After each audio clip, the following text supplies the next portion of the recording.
Liquor Junction to the board? I did not. And I can do it now. On Winchester meetings is actually WinCam, and he couldn't respond to me. I just let him in. Okay, why don't I do that? Yeah, can you do that? That's late, sort of late breaking. Yeah. Okay, we'll just get things going because we've got a full agenda.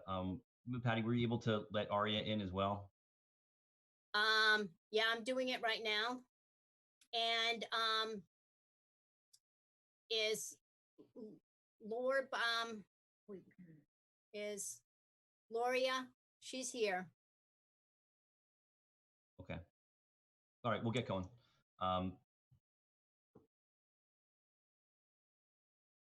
was waiting for Susan as well. I don't know. Here. Okay, we'll open up. Good evening and welcome to the August. Well, let me look and see. 3rd. We're just starting off. Well, welcome to the August 3rd meeting of the Winchester Select Board. My name is Michael Betancourt. I serve as chair. Joining me this evening are Select Board members Amy Shapiro, Jackie Welch, Mariana Goluboff, and I think Susan Verdicchio will be joining us in a little while as well. And Town Manager Lisa Wong is with us here too. We have a few items to mention tonight. Our next meeting is on August 24th in a regular session at 7:30. That's our next scheduled meeting. And I don't know if there are any comments or questions from members of the Select Board before we get going. I know it's a full agenda, but I always like to take the opportunity to thank everyone in Town Hall and all of our healthcare providers and particularly our Board of Health and everyone involved with respect to the COVID-19 response and all the care and information that they continually give to residents. Great, thanks, Jackie. Seeing no other comments, we'll move on. And I do want to take item B1 first as well, and accept donations of $3,250 from the Winchester Cooperative Bank towards the Coalition for a Safer Community Educational Programs. We accept that with gratitude, and I'll take a motion to that effect? So moved. Second. All in favor, I'll take a roll call vote. Amy, Yes. Jackie, Yes. Mariano, Yes. and yes, for me, the motion carries unanimously, 4-0.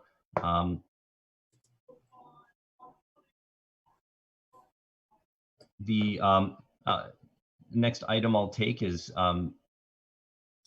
D, matters from the audience. If there's anyone here tonight that wanted to comment or present on something that is otherwise not on our agenda, now would be the time. We're happy to hear from you.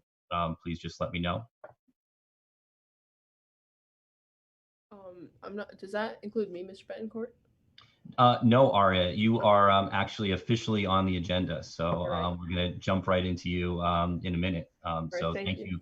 Thank you for All coming. Of course. So no, that's great. You're official. We will take the just because of scheduling, we're going to take the agenda a little out of order to accommodate some people that need to go to other meetings and have to leave. So the first item, Arya Ramachandran is here under item I-1 of our agenda. Welcome, Arya. Arya is a student at Winchester High School who has put together a really fantastic COVID-19 website that I'll let him explain it, but it aggregates a lot of information that is relevant to the pandemic and is really helpful to us. So Arya, I don't know if you want to talk a little bit about your project, and I don't know if you want to share your screen at all as well. We're able to do that and talk a little bit about how you put it together, and certainly take questions from the board and anyone else. Sure. Yeah. So I'll just. Do you mind giving me permission to share my screen? Hold on a minute. Thank you. Coming.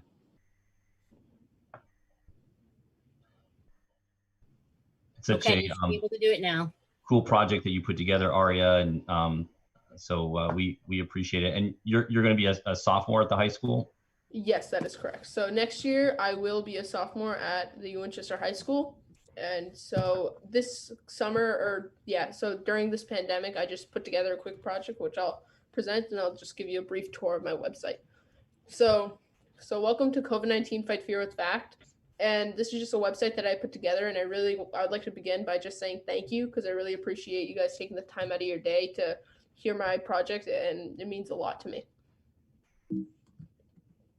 So if you're wondering how I started, so I initially saw that there were dramatic COVID cases increasing in the world.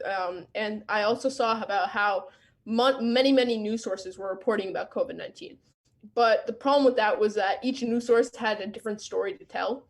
And it seemed so hard to comprehend. And there was so much misinformation going around that I felt like it was my duty to create an easily digestible one-stop shop for all things COVID, and just in a concise manner allow anyone to spread any information I know about COVID-19, and do this free of misinformation. In fact, that's one of the things I pride my website most on, is that there's no misinformation present, and everything that I put on there I'm certain is correct. So another big inspiration for this was John Krasinski's Some Good News. So I just saw about how much joy that spread around the world, and just how really a true testament to that was how in under 24 hours it gained over 1 million subscribers. And I watched every episode. I'm sure many of you watched a few episodes and just loved everything about it. So I decided, hey, why not give anything I can possibly bring to the table a shot? So the first iteration of my site, it was fairly basic. It just talked about how general information about COVID, and like what it was, how it potentially started, and how every citizen should try to protect themselves from the virus. I also gave statistics and the biggest reason I did this is because it allowed me to quantify how the world was handling this pandemic. And finally, I conducted interviews.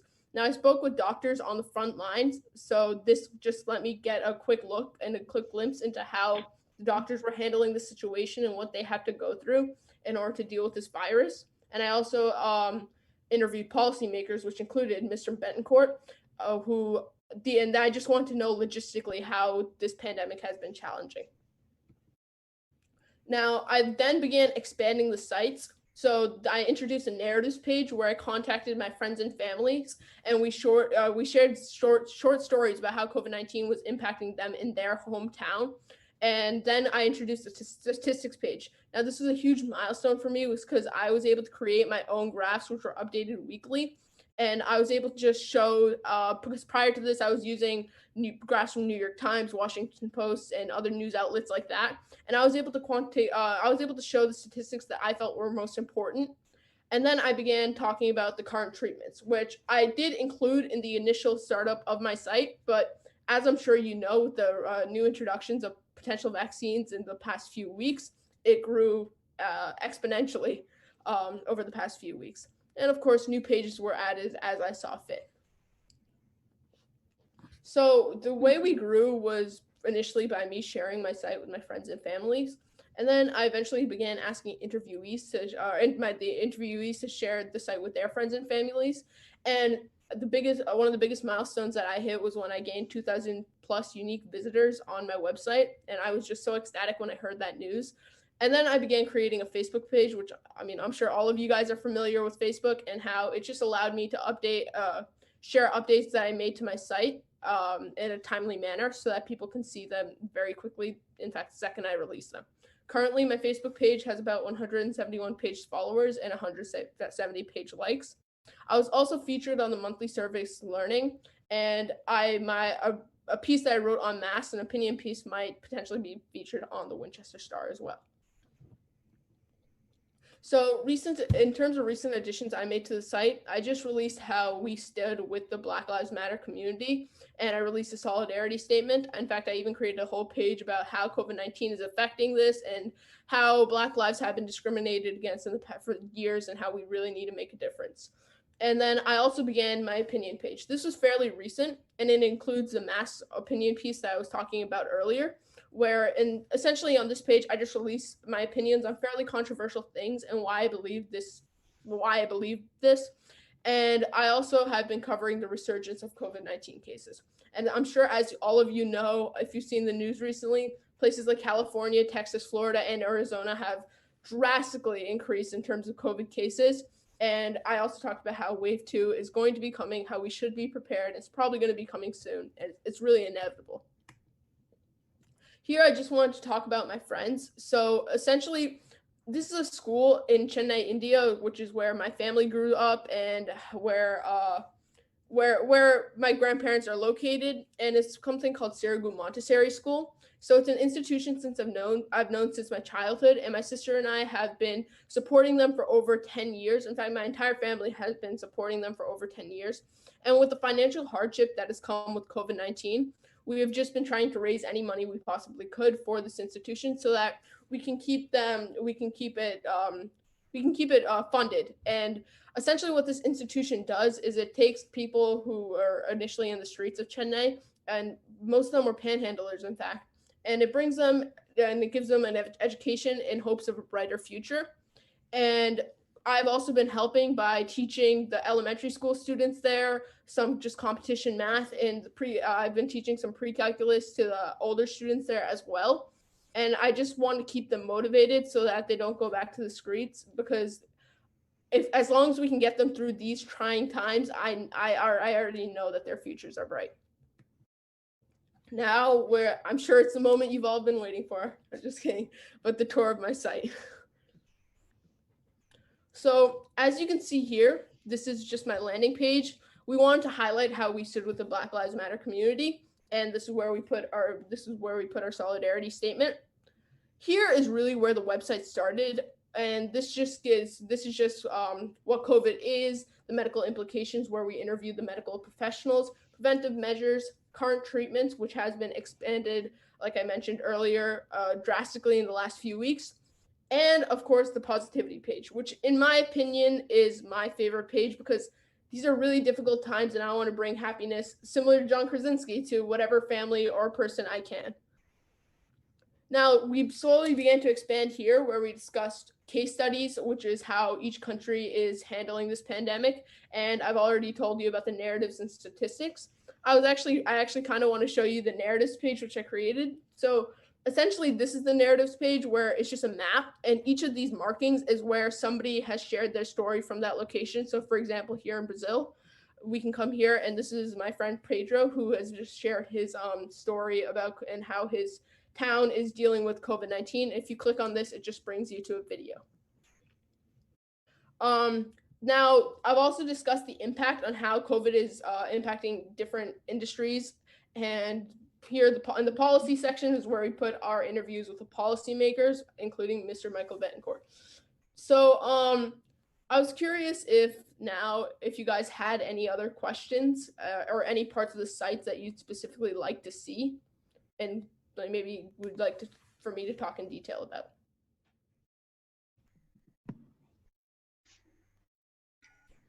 I'll go first. It is so impressive, and congratulations on all of your hard work. You're obviously incredibly skilled and professional at such a young age, and it's such an inspiration for all of us. I was just curious, have you, when you interview or read articles, on the science and different treatments and stuff, has that been in and of itself kind of a separate sort of education for you? And is it hard to kind of keep track of that? And do you find that the different treatments vary in different countries, or I'm assuming that it continues to evolve? Right. No, that's a great question. So without a doubt, I found initially it was difficult, but I've started to grow. I really enjoy doing it. So I think I would 100% not know as much as I know about COVID-19 if I hadn't started this, because I'm just going to articles, news sources, and watching videos and things I would have never done before I did this website. And I actually love it because I view it as I view it as just an extra source of education that I can learn about. And I feel very passionate about the topic and helping people in whatever way I can. Now, I'm not sure if I completely answered your question, but is that what you were looking for? Yeah, absolutely. I mean, all that you've given back to the community is so incredible. And not to mention what you're doing for that community in India. It's just really, it's phenomenal. Thank you so much. I really appreciate all of us. Yeah. Yeah, so I mean, Arya, can I ask you one question? Oh, yeah, Sorry absolutely. to interrupt you. My name's Amy Shapiro. I'm on the select board as well. How are you? And I'm so impressed. And I think that what I love most is that it came from a position of wanting to get the truth out there. And that, I think that we're all seeing in the media that there's oftentimes, you can skew data any way you want often. Exactly. And I love that you're doing this and that's your lens, because I think we need more of this in our world. So kudos to you on that. The question I have for you is, through all the information that you're sifting through, Right. What gives you hope right now around COVID? Honestly, in the beginning, not much. I have to be honest, not much, because it was really difficult. But over time, I've realized how hard people are working. And honestly, one of the biggest things, the most underrated things, was interviewing policymakers and medical professionals, because it really gave me a different view on how hard each of them is working to put an end to this virus. And sure, we all know medical professionals are working extremely hard, but even policymakers who are, even you guys, the board, who are just making sure this town is going to run smoothly through these trying times. And I think we all should be doing a better job thanking all of these policymakers and medical professionals, because what they're doing is incredibly difficult. And I see hope in that, because everyone is working. There's so many people that are working as hard as they can to put an end to this. And the more we work together as a community, the easier it will be to make it out of this. I completely agree. I agree. Thank you so much. Of course. Thank you so much, Arya. And we do have a pretty packed agenda tonight. Otherwise, I think we'd love to have you stick around and ask some questions. But I'm sure we'll be visiting your website to check it out. And what is the web address again? Oh, yeah. So if you come here, it's just covid.aryaramachandran.com. I mean, I guess I'll just post it in the chat if that's okay, because I think my name is a mouthful. but it would also, if any of you can, I would be greatly appreciated if you could just check out the Facebook page so you guys can also receive updates as my site continues to get updated. Well, other than that, thank you so much for having me here, Mr. Betancourt. I really appreciate it. Thank you so much for coming, Aria. The board really appreciates it, and thank you for everything you're doing. We'll see you soon. Of course, of course. Next item on the agenda, there's item 2 under section I, the town common flag raising on August 6th. I see Leora here from the Network for Social Justice. Leora, I didn't know if you wanted to quickly kind of give us a background before we get into some of our other business items. Hi everybody. Thanks for having us. Actually, I have with me Evan Edler as well, who is one of the network's very hardworking interns this summer. And he is going to quickly, if it's okay with you guys, sort of sketch out what our plans for the re-raising of the flag are going to look like. It has been squarely in the interns' hands for a few weeks, and they've come up with a few interesting ideas for us. So Evan, why don't you take it away? Thanks, Leora. Welcome, Evan. How are you? Good. How are you? Good, thanks. Thank you so much for having us. Like Leora said, I'm Evan. I'm one of the summer interns at the Network for Social Justice, and I'm just here to give you a really brief overview of what we'll be doing in the next few days regarding the town, the re-raising of the flags. So I am a Network for Social Justice summer intern, and the interns are a group of 13 WHS students from the past school year. And we're each currently working on our own personal projects. Some of these projects are focused on racial justice, intersectional environmentalism, curriculum development, and many more different topics. As a group, us interns are working on projects relating to the re-raising of the Black Lives Matter and Pride flags in the town common. On June 19th, to celebrate Juneteenth, the network raised these 2 flags in the town common. A few days later, they were gone. We've been working now not only to put these flags back up, but to raise community awareness and discussion around the flags, the movements and the groups they represent, and the ways in which they can be seen as controversial. Tomorrow night from 6:30 p.m. to 8 p.m., we'll be hosting a community conversation about the flag raising, and we'll have some presentations on the history and meaning of both the Black Lives Matter movement and the Pride movement. We'll have opportunities for open discussion about the politicization of the flags and their members, what allyship means and how we can practice allyship in Winchester, and more. Then on Thursday the 6th at 6 p.m., we will be hosting another flag raising in the town common. We're hoping we can get a lot of turnout. We will be abiding by social distancing guidelines, but we'll have some interactive elements, including some chalk. And for those who are comfortable and interested, we'll have some filmed interviews about what the flags mean to people, why they show up, why they support it. And we're really hoping that we'll see a bunch of people from the town come out and show their support, not only for the network, but for both of these movements. We're all super excited about these events. We hope to see some of you guys there, as well as just everyone else from the town and our surrounding communities. And we think it should be a lot of fun and a really educational experience for us and everyone else in town.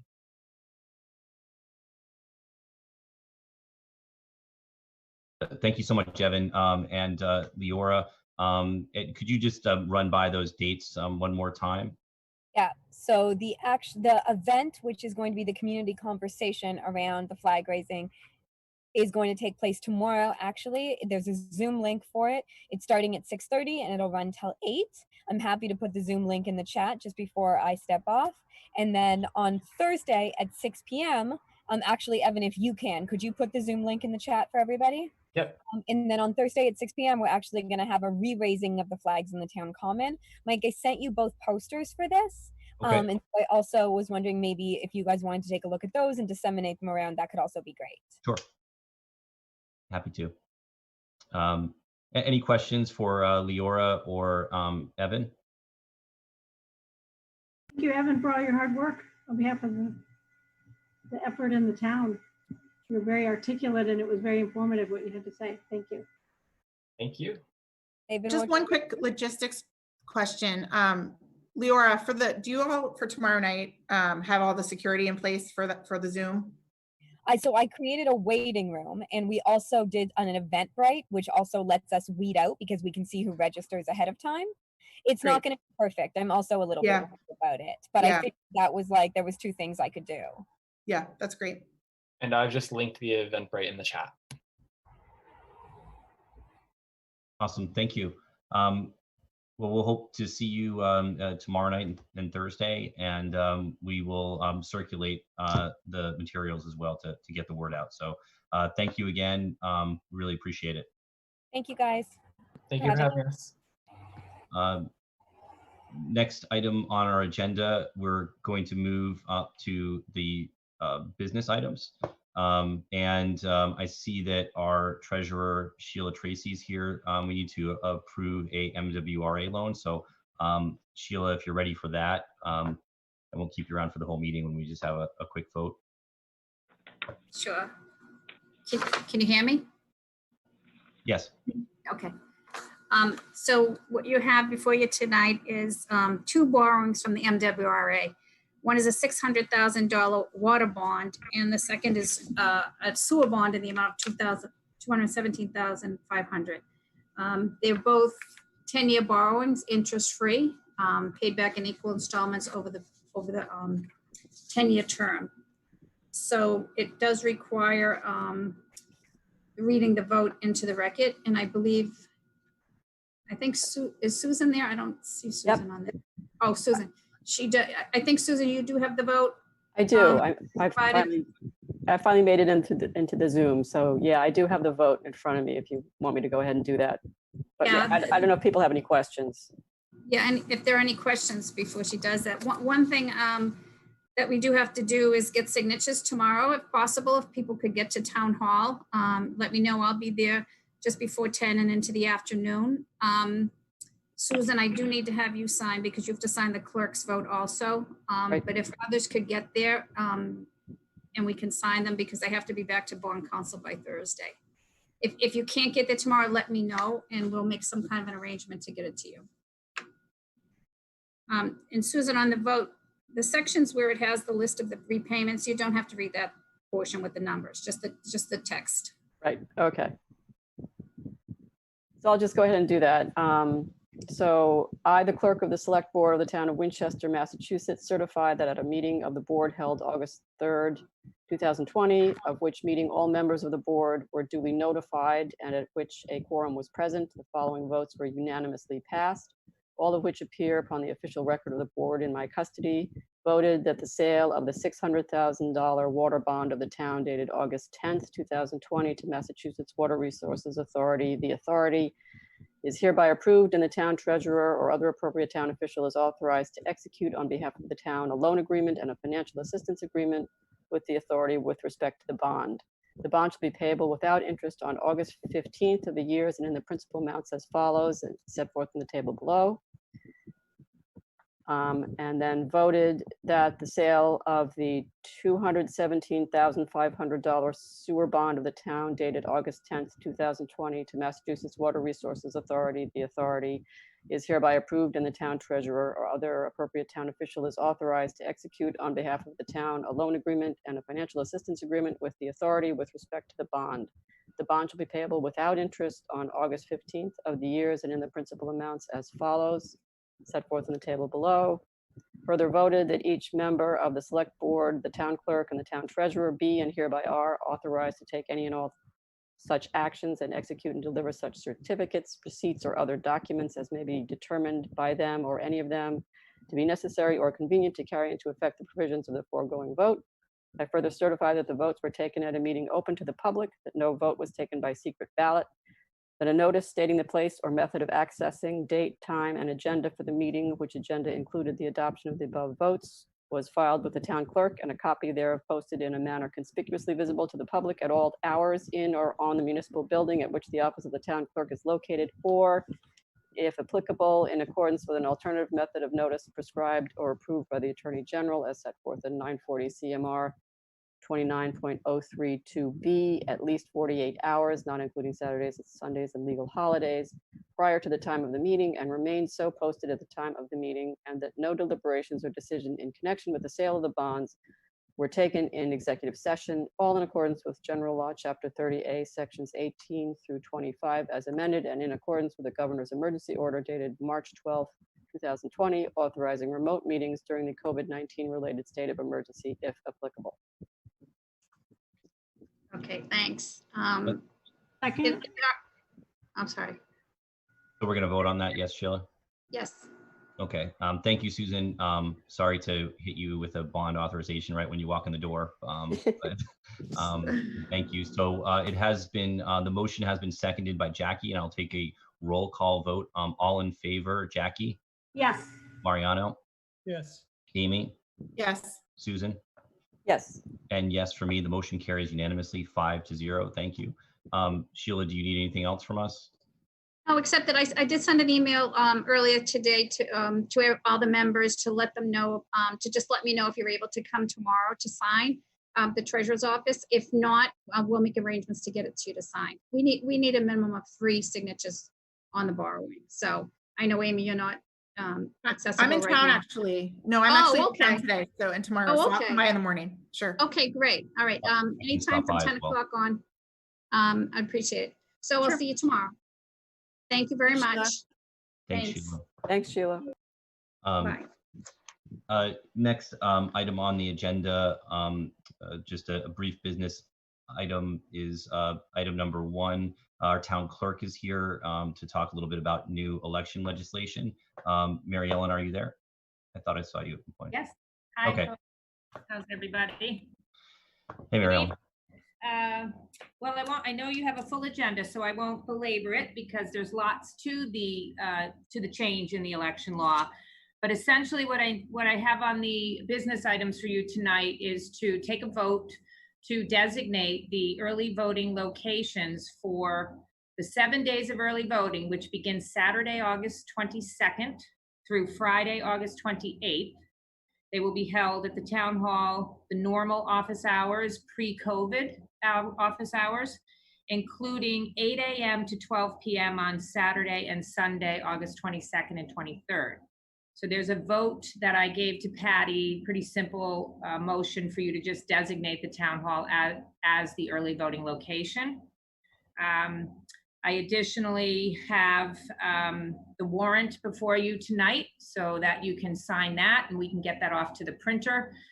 The warrant actually allows for a 7-day notice on elections, but during this whole sort of stressful time, communication is key, and getting the word out multiple times and in many different ways is really critical to making sure that we don't have anyone disenfranchised in our wonderful democracy. So we're going to do that a little bit ahead of time. And if you folks can sign that tonight, I can get that to the printer and we'll certainly be able to give people more like 2.5 weeks notice, possibly even closer to 20 days. Thanks, Mary Ellen. You're welcome. I haven't seen you folks in a long time. It's nice to see everybody. So Hey, I hope you're all having a nice summer amongst all of the other busy work. And thank you for all that you do to support us at Town Hall on the sort of front line of the administration there. The thing that I want to make clear is, I know we've heard a lot of people concerned about coming to early voting in person due to the close space and, wanting to make sure the social distancing is still being adhered to. And we are going to be sure that no more than 5 voters will be allowed into the town hall during that time period. I'm working with the Connect and Commit folks over at the high school to get some volunteers of high school students that could be greeters at the fronts and back doors of our town hall so that they can direct the voters. The back of the building will be strictly ADA entrance, so we can meet that compliance. We will tape off and funnel the voters right into the elevator and upstairs. If they don't need ADA, they will come in the front door. DPW has been really supportive to sort of brainstorm with me to make sure folks aren't going to be wandering into the town hall during those hours, going on down to the building or the other sides of the corridor. So I'll work with Lisa and DPW to make sure we can quarter off exactly where that path is going to be for voting. We were able to do it nicely at the actual polls on the town election. Although we only had 7% turnout, it was really great to be able to get a test run during these conditions. And we were able to, if any of you did go on election day, June 20th, we were able to really keep the lines, keep the amount of social distancing. We were able to put people in one door, out another exit. There was no cross contamination. We had folks, wearing the masks. So I did put together a 2020 election voter guide. It is up on the website. I've been doing sort of little videos here and there. If some of you are on the Facebook page, visit Winchester residents, you might see me popping in for quick little 4 and 5 minute videos, giving everybody little sound bites of what these changes mean. The voter guide is pretty comprehensive. I think I did send it to the board. I will continue as every milestone goes along. We will sort of cut those big pieces out and do a little press release, just focusing on drilling down on getting, the dates and times. We are recruiting poll workers. I've got a whole list of 85 poll workers. Everybody's stepping up. We're putting our heads together and making sure that we can streamline the work.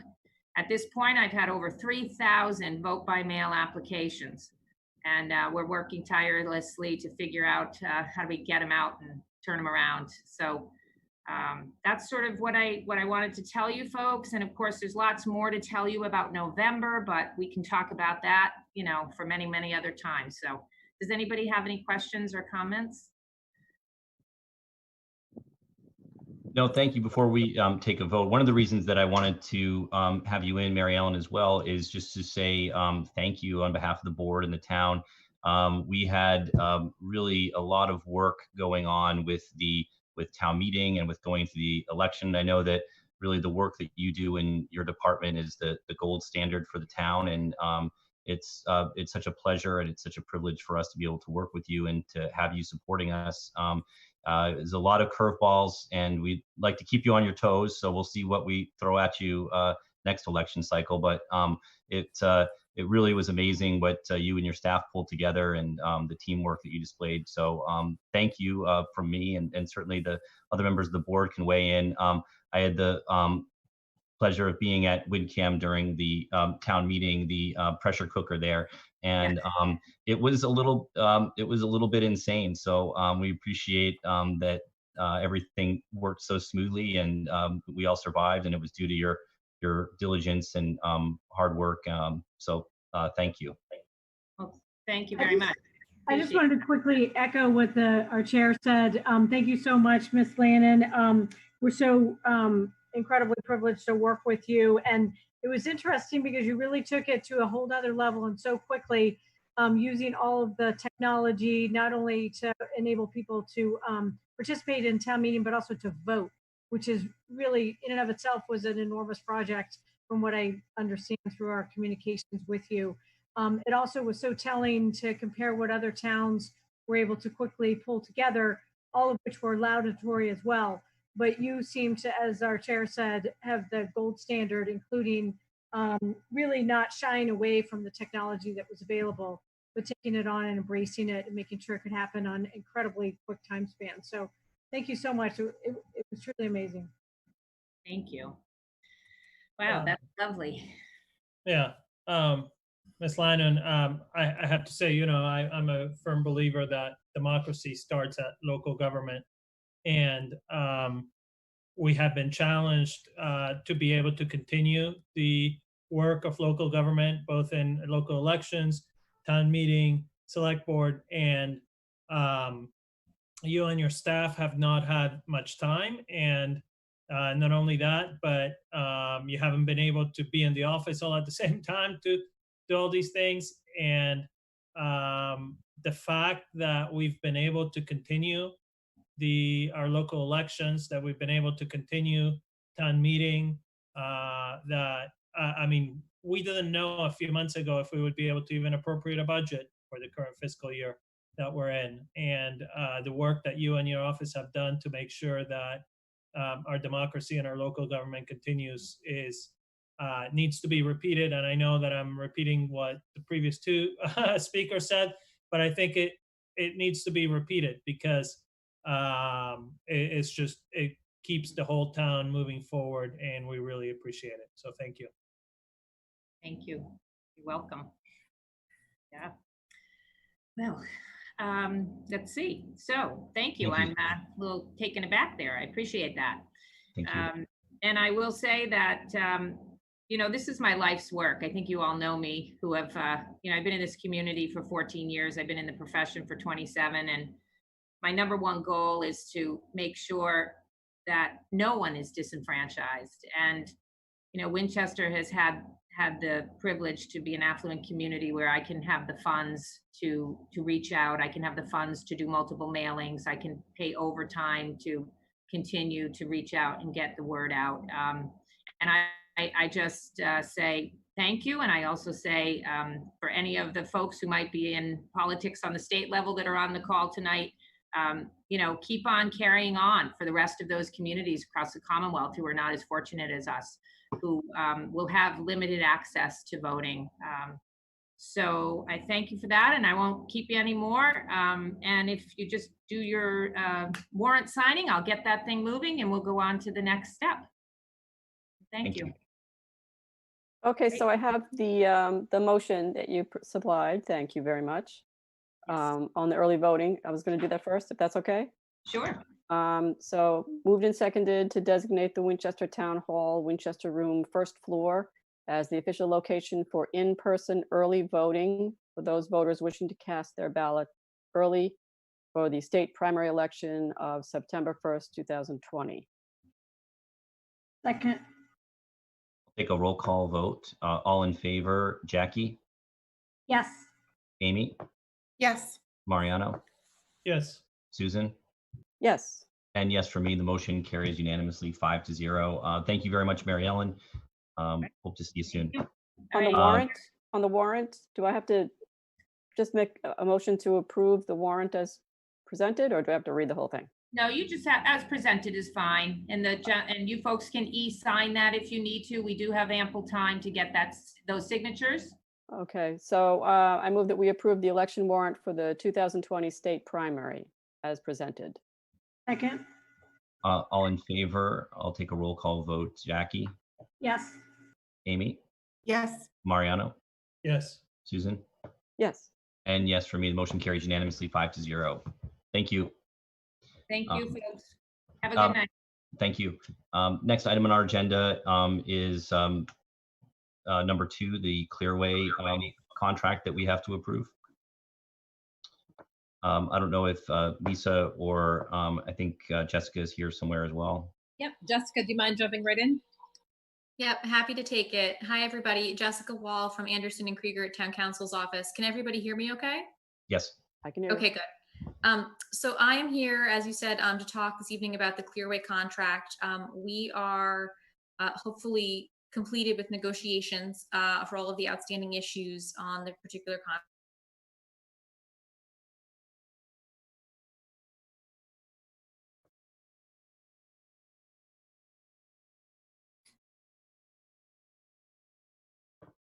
I seem to have lost the audio. Jessica, we can't hear you. To be resolved. Just to give you a quick preview of where those are now. So we've ironed out all the details on the termination fee. We've added language letting the town check in on the project updates as the projects are developed. And we've included all of the different various schedules that we needed to complete. So the board has before it this evening the alternative on-bill credit purchase agreement, and then 2 disclosure forms, which are from the SMART program. And those are really just a summary disclosure. There's nothing in there that changes the contract terms, but all of those documents would need to be signed by the board if the board feels comfortable approving them this evening. So I'm happy to answer any questions that folks might have about the contract. Thank you, Jessica. We appreciate that and all the hard work that you've put into this. And I see Susan McPhee is here as well. I don't know if there are questions from members of the board and or a staff recommendation for the contracts.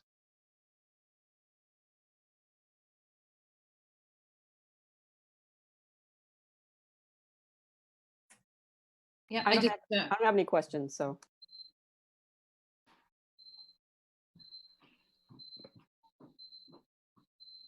A lot of work went into this process. So thank you, Susan, for bringing this to our attention. Thank you, Jessica, for all the work that you've done. So our recommendation is that we move forward. Any other questions or comments? Okay. Okay, take a motion to approve the contract.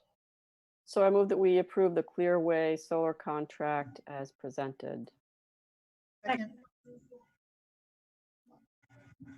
All in favor, I'll take a roll call vote. Jackie, Yes. Amy, Yes, and thank you, Susan and Jessica. Mariano, Yes. and Susan. Yes. And yes, for me, the motion carries unanimously 5-0. And we have those two other pieces to approve as well. Is We that have to correct? approve them or just sign them? I don't, well, I the- think, We just signed them? yes, they really are just summary disclosure forms that go along with the contract. There's no Okay. separate documents. So I think the motion, you could do an additional motion if you wanted to approve the related disclosures, just to cover Okay. all your bases. So I move that we approve the related disclosures and authorize the town manager to sign them, or whoever needs to sign them. Second. I'll take a roll call vote. All in favor, Jackie, Yes. Amy, Yes. Mariano, Yes. and Susan. Yes. And yes, for me, the motion carries unanimously 5-0. Thank you very much, Jessica, and to Susan McPhee, who is here as well. We appreciate bringing this great opportunity to us, and we look forward to seeing you soon. Thank you to the Yes. board. Thank you Thank both you for all very your much. work. Have a good evening, everyone. Take care. Thank you, you too. Next item, number 3, the crosswalk on Washington Bates Road and Stone Avenue. I think our town engineer, Beth Rudolph, is here. Beth, did you want to talk a little bit about the crosswalk?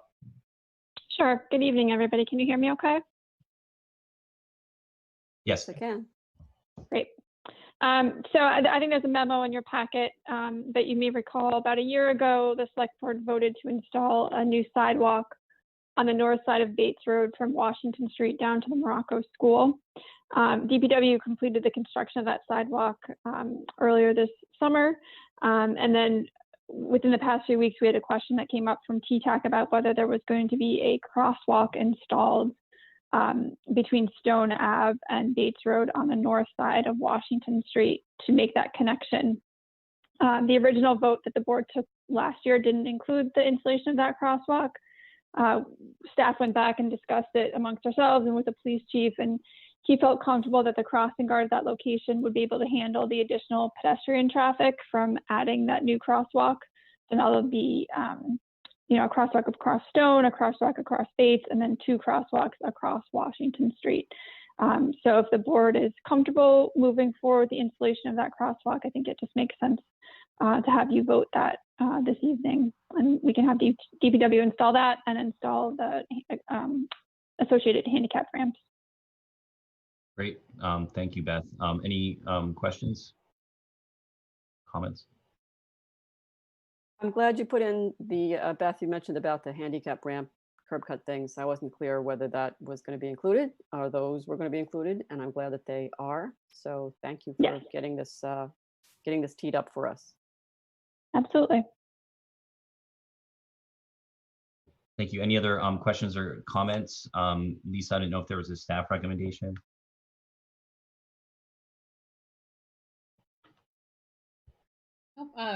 I concur with Beth.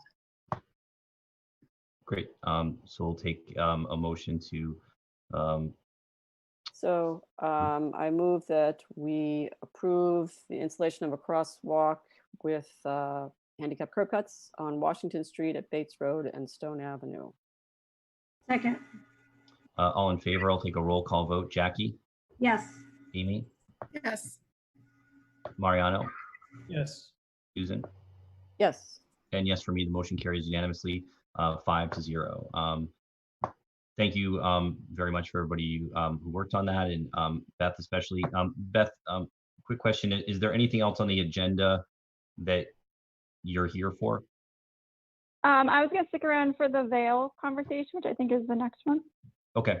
We'll if there's nothing further on item 3, we'll move to item 4, the UberVile Project, and then immediately after that, we will jump into our public hearing, which is scheduled at 7:30. So we're a little bit behind, but there's a premises application that we need to get to as well. So On the Vale project, I'm not sure who is here on that one with an update, and I know that we've got a couple items to resolve as well. Lisa, where did we end up with the Vale project? So we're in the process of hiring some consultants per the board's request for peer review. We do have one recommendation from Weston and Sampson for a particular scope of services. We were hoping to actually schedule a site visit as part of the work that they would do, and were so far unsuccessful in getting permission to do a site visit. So I think one of the questions back to Weston and Sampson is to review their scope and see if anything needs to change, and whether they can still be effective in doing their peer review. So I don't know, Beth, if you have any more information about Weston and Sampson's response to the lack of site visit. Yeah, so like you said, they did provide a proposal. It was approximately just under $25,000 for the peer review. Like you said, did include a site walk or site visit. Obviously, it's best case scenarios for them to have to go out and look at the site, but it's certainly possible to conduct a peer review without the site visit. So I did ask them today, but I haven't heard back if it did affect their scope of work or fee at all. But overall, I think it would probably be fairly minimal in terms of any changes, and they should be able to go forward even without that site visit. So Beth, can I ask, this is Susan, if you have a recommendation or not about whether this peer review is still meaningful without the site visit? Yeah, absolutely. Okay. I mean, 99% of what they're doing is reviewing the plans and reviewing the calculations and doing those technical reviews. So obviously it's always best practice to go out to the site to evaluate the area that you're looking at, just so you can visually see it. But certainly they can go to Sunset Road on the town property and visually inspect that portion of the property that you can see from Sunset Road.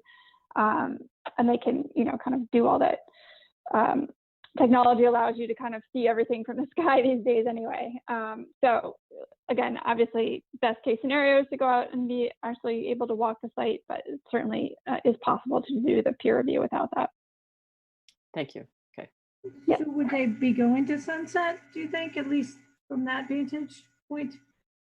I haven't, they weren't able to respond to me today. I did email them this morning. I would make that recommendation that, they could go out and at least visit that portion of the site from the town property. So yeah, ultimately it's up to them, but I think it would probably make sense. Yeah, I agree. Thank you. Yep. So we also have a proposal, I think, from the Conservation Commission to do a peer review that would include sort of wildlife habitat aspect. I don't know if we're going to talk about them both tonight, but somebody's here from Concom. Oh yeah, good. So just earlier today, we received a proposal from BSC, a consulting group that handles environmental studies. They were asked to put together, yes, a wildlife study, but I think the more general phrasing would be a natural resource assessment of the site. And getting to the point that Beth was just commenting on, they put together a two-tiered proposal, one of which assumes site access, one of which assumes no site access. They felt that they could make a reasonable assessment of what's there from a natural resource perspective. Oh, please. Someone talk? Please Okay. stay. Oh, unrelated. An assessment of what's there, assuming that 30 acres of integral forest and looking at Google Maps and whatnot. They could, of course, do a more thorough, more robust study if they were actually there walking around, looking at what wildlife is there, getting an assessment of the terrain and the trees, et cetera. But they can get something consequential done just with a so-called desktop exercise. And this would be looking at, yes, wildlife. I think one of the interesting things that would be looked at would be what, from the Conservation Commission perspective, what amount of carbon sequestration is lost when you cut down 30 acres of trees and don't replace it.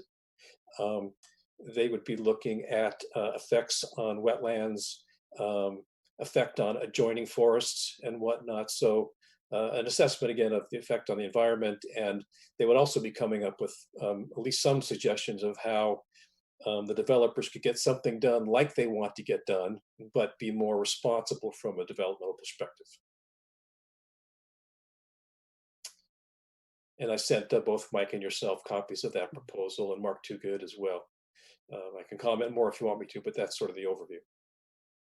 Are there any questions or comments? I know this project kind of has been moving a little bit quickly on our agenda, and a lot has been happening in the background. Our counsel, Austin Anderson, is here as well. If there are any questions for Austin. I think so. I just wanted to take the opportunity to thank David Miller and the Conservation Commission for undertaking the effort in this regard, because obviously it's not an easy project and it's complex. And on behalf of the town, I just wanted to thank you. Thank you.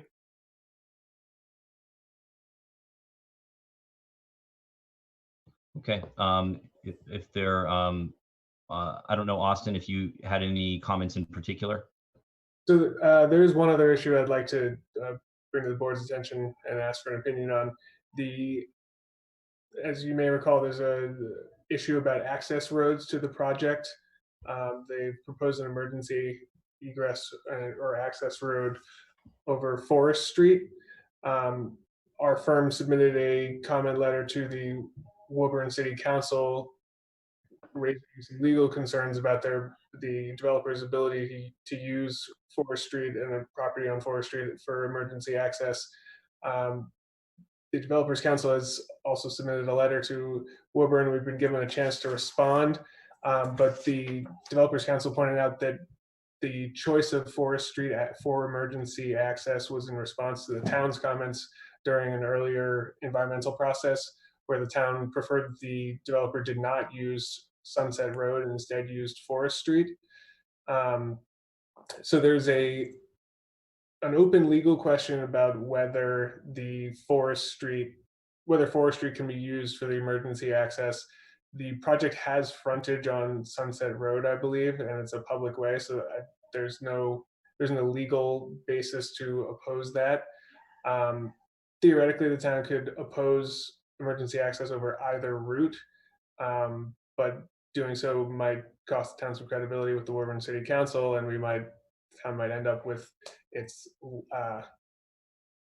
least favorite option of the emergency access. So the town, I'm looking for some guidance from the select board on whether you want to choose between the two access options and sort of choose a lesser of two evils, or try to oppose either on alternative grounds. This is Beth. Can I just jump in for a second? I believe that the portion of Sunset Road that abuts the property is actually private, not public. I don't have any plan in front of me that I can confirm that with, but I can do that in the office tomorrow. But I know that I believe the end section of Sunset Road is private, not public. Okay, that would change the analysis and give the town a stronger basis to oppose emergency access over Sunset Road. So perhaps it makes sense to confirm whether that's true, that the access road is, or that portion of Sunset Road is private, before making this decision. Okay. This project is moving pretty quickly. I don't know if that we need to kind of provide direction in consideration of that, whether that's private or not, because we're not going to be meeting again until August 24th. And I don't know if if we need to move faster than that. I don't know, Beth, what do you think? I think you could take a vote, or just to straw poll, regardless of whether it's public or private, right? I mean, I don't think that necessarily would change your view on access. Obviously, from a legal perspective, the public or private does make a difference, but just in terms of policy, in terms of whether we would want to encourage access off of Sunset Road, you know, as a more general comment, I guess.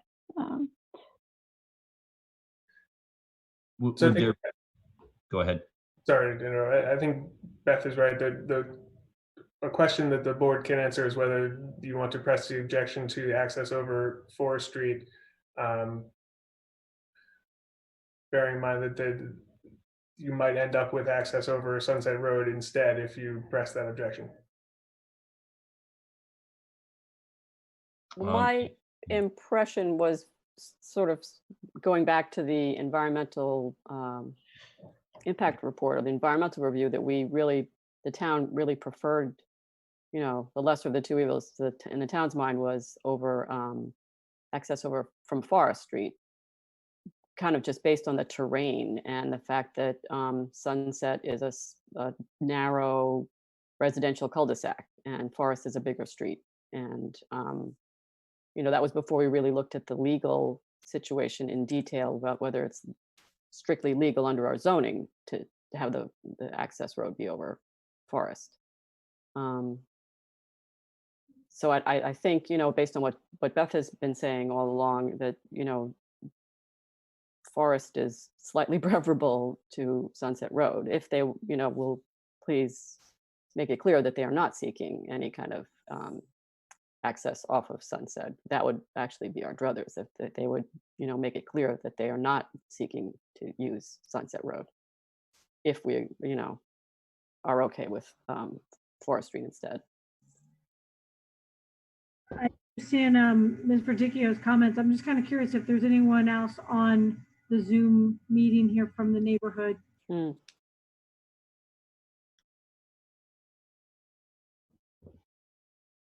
We have been meeting, and Susan's been in a little bit more regular communication with the neighborhood group, you know, around the project in particular, and the residents from Sunset Road, and that are impacted and just that live in and around that area. So we have been in close contact. And in general, they do not support any kind of access from the project onto Sunset Road for the reasons I gave, you know. And I totally understand that. I'm just kind of curious, do we have any option of no access? Or is that not an option, given that this is for emergencies?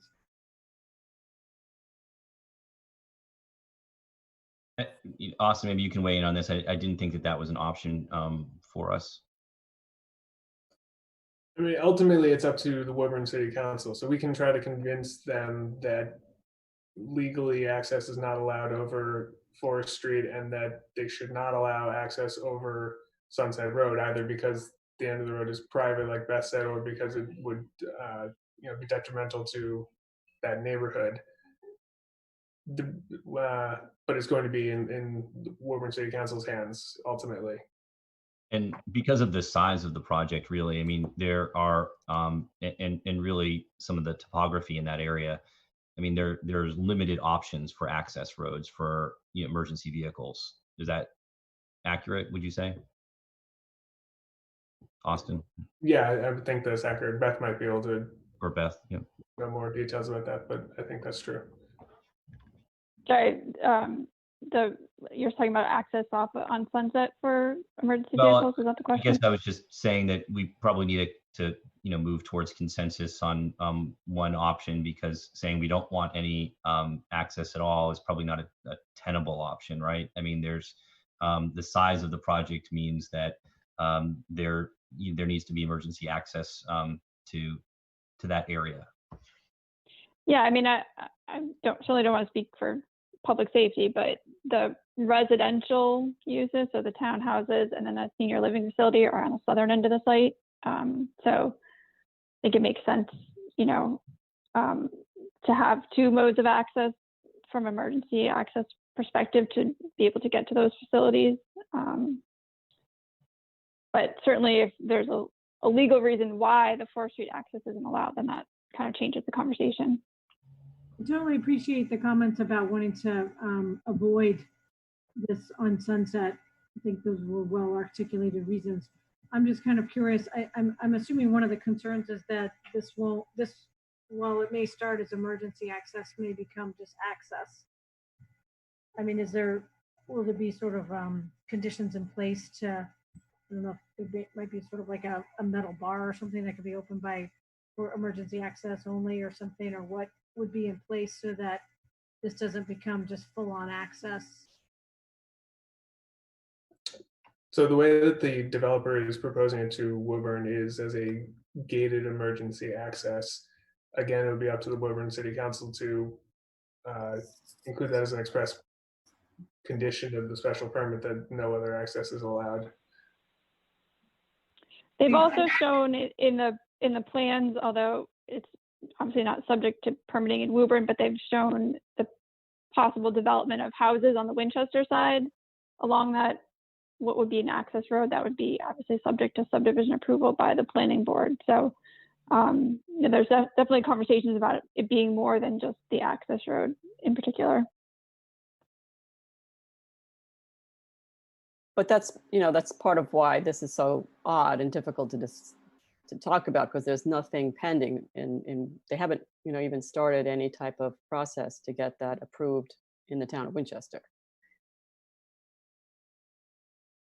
That's correct. And I actually question, even if it is emergency access, what approval they do need from Winchester to construct even an emergency access roadway. Because obviously if you're trying to get fire and public safety vehicles up there, it would have to be paved. It's not just going to be like a gravel road like it is right now for MWRA access. So I think, given that the road would be coming from the portion of the development site that we're looking to get our environmental assessment or resource assessment done, I wonder, Austin, could you make a clear articulation of why we have no choice with regard to one of these two roads? It seems like I haven't actually heard that yet. I heard people say it's logical, it seems nice, but why do we have no legal choice but to allow one of these roads? So there are two separate issues. The Forest Street, the town's argument is that there's no legal access over the piece of property they would build the road on, because that piece of property is zoned for residential use and you'd be providing access to a mixed-use commercial development. The Developers Council has claimed that that doctrine, which is well established in the case law, does not apply to emergency access. It only applies to primary use access. That question has not been answered by the courts, and so while I believe that the town's position is the one that makes more sense, it's an open question, and the Woburn City's solicitor is going to evaluate both positions and then give a recommendation to the city council about what the risks are in allowing the project to go forward with that access. The access over Sunset Road is a separate issue. Right, so hang on. So with regard to Forest Street, it's still an open issue? Yes. Okay, that's all right, good. And then on Sunset Road, it depends on whether the project's frontage is on a public way or on the portion of Sunset Road that is private, as Beth was saying. If it's on a public way. Yes, I just got confirmation from another person in my department that that end of Sunset Road is private. Not all of Sunset Road is private, but the end where that abuts the craft food parcel is private. So I will get a plan tomorrow and send it to you, Austin. Okay, thank you, Beth. Sure. So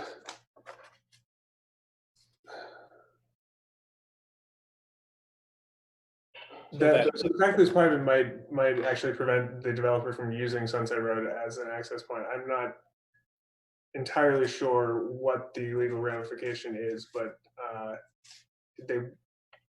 don't believe they have a by right access. It depends on who controls the road and whether by owning property along that portion they have a right to access that they can use for the emergency access. We haven't looked into that question. So I'm afraid I can't tell you for sure whether the town could prevent any access over Sunset Road, given that it's private. So other questions? We got to keep moving a little bit here, and maybe David, or I see Zeke there as well. If there's, if anybody can kind of weigh in on what we would need to move forward with tonight, in order to, Mike, yeah, Mariano. Are we able to put conditions on the access, specifically conditions related to water runoff and other things that we need to protect our investment in flood mitigation? Mariano, that's a great question. So yeah, the developer doesn't require any permits from Winchester for what they've proposed so far. So Winchester does not have the authority to impose conditions at this point. If they have to, I mean, it's the Woburn City Council that is imposing the conditions on approval. I mean, but Austin, they would be required to get some sort of permit from the town of Winchester to build the emergency access road, correct? If they're building it on, so as I understand it, the emergency access road to Forest Street would cross property that is located in Winchester, and that would require a permit from Winchester. But if they're able to build it to Sunset Road, they're not crossing any property in Winchester and would not need approval from town. But if Sunset Road is private, then they can't just connect to it, right? That's the question I don't know the answer to. And it's depends on what the controls are in place by, just who owns that portion of the private road. I'll look into that question and try to figure out the answer, but I'm afraid I don't know it right now. Yeah, so that requires a little further analysis, because that's another fact that we didn't have yet before. Zeke, I didn't know if you wanted to weigh in at all. Thanks, everybody. I fully support a natural resource assessment in this case. And I don't want to be anyone complaining about it, someone or that's supporting this, but I don't understand necessarily a GIS map data layer of $6,100. I wonder how much pushback there is on a quote like this. I know that time is of the essence, and I don't want to logjam this, but I look at these quotes and that's a large number. But otherwise, I fully support the ability to quantify the natural resource impacts of this development so that we can possibly bend the minds of Woburn to develop their site more green, in a more green infrastructural way. And I think this is a good way to do that. Thanks.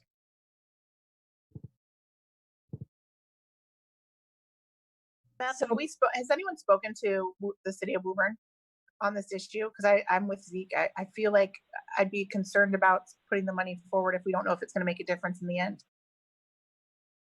So the town participated in a hearing back on July 7th that the city council held.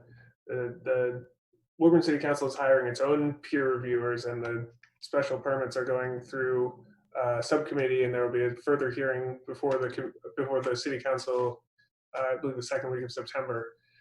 So yes, the town has submitted comments to the city council and has participated in the hearings and plans to participate in the next hearing as well. I don't have any insight on how receptive they're going to be to our concerns. Amy, let me just comment that Zeke's point was not your point. Zeke's point was within the report itself, there's some opportunity to work on the price. But you make a very good point, which is once this report is done, what exactly do we do with it? Right. Michael was saying this is all moving so fast that we don't have a complete answer to that question, but we know that if we want to engage, it will be useful to have this. But let me also say, going back on the other issue, that Winchester doesn't have a ton of arrows in its quiver on influencing outcomes here. And this road on Forest Street is one of the big ones. And if I would just say that if we think there's gray area here in interpreting what the access of the town of Woburn, city of Woburn, is to that road, that is a arrow in our quiver. And we should not lightly let go of that arrow.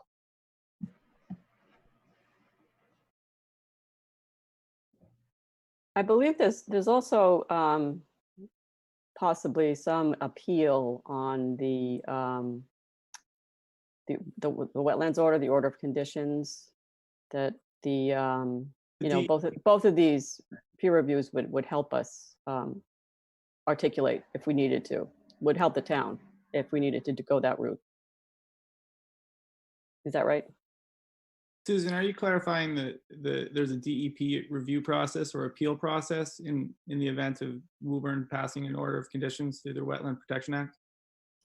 Yeah, because I'm kind of new to this whole process. I understand that there is an appeal Yes. through DEP. Any abutter or resident in the Commonwealth can appeal to the DEP in that event that they feel that there's been misinterpretation of the law. So this So is. I do think, you know, certainly if this was to go down the appeal path, which hopefully we wouldn't have to do that, but I do think the town is best supported by having professionals to help us call out the specific issues that we want to raise in front of the Woburn City Council and ultimately the Woburn Conservation Commission. And that is a conversation that, you know, hopefully the peer review consultant can also have with their counterparts on the engineers who are developing the plans for this project. So I do think there's a lot of benefit to the town to having that professional opinion and professional judgment on our side in these conversations as we engage with the city of Woburn.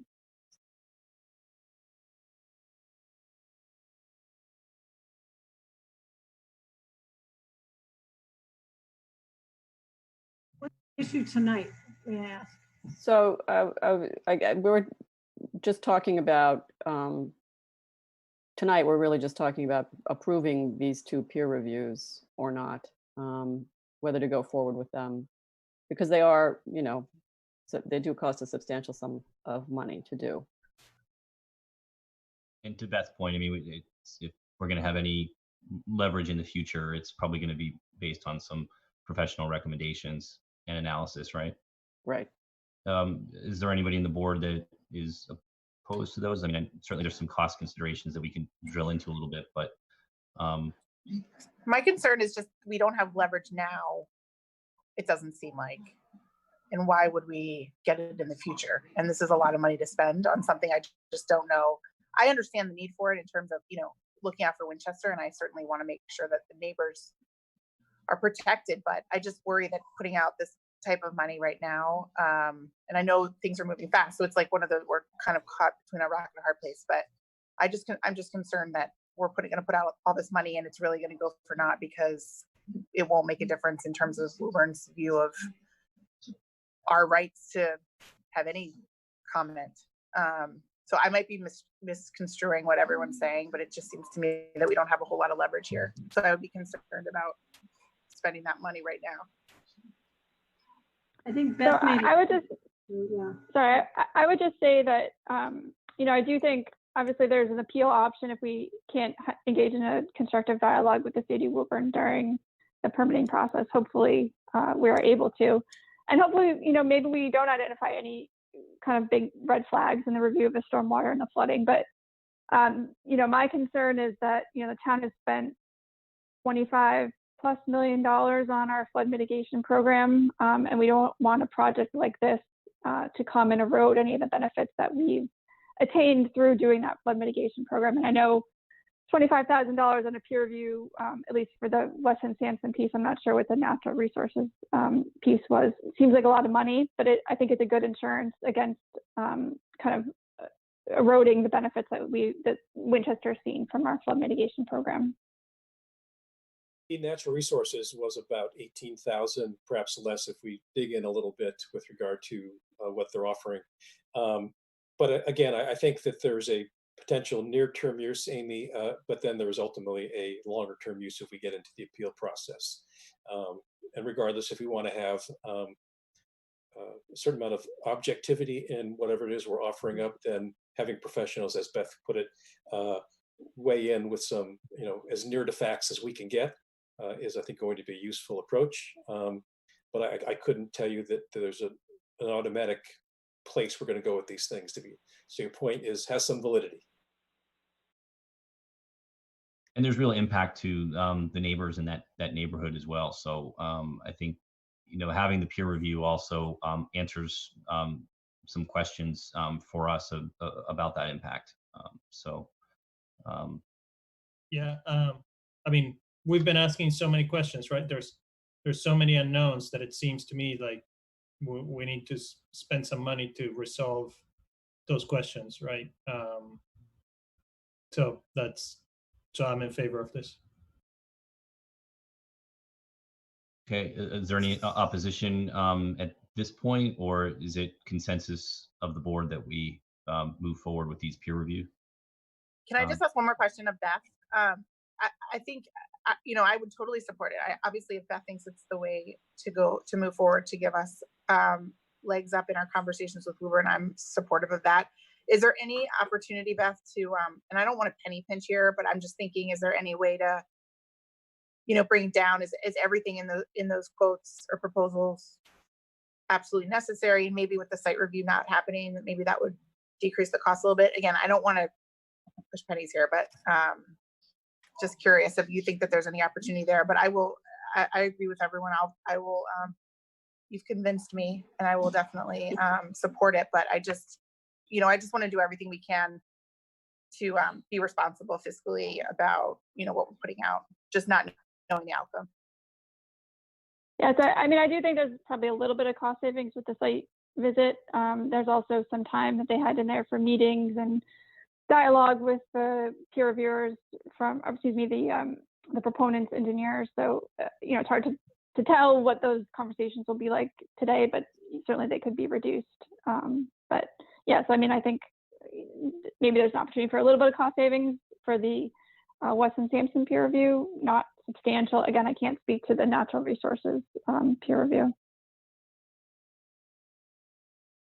Amy, maybe to your point, that was kind of my comment about one of the line items in the peer review proposal is that, I don't really understand certain layers of that description.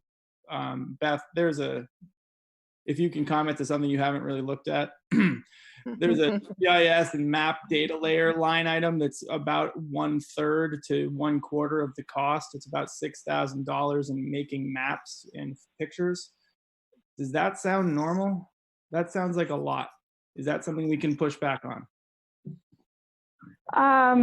Yeah, I would hasten to have that conversation without reading the proposal. We'll talk about it tomorrow. That's probably worth a question back to what a BSC group or whoever it is that you requested the proposal from. Thank you. Yep.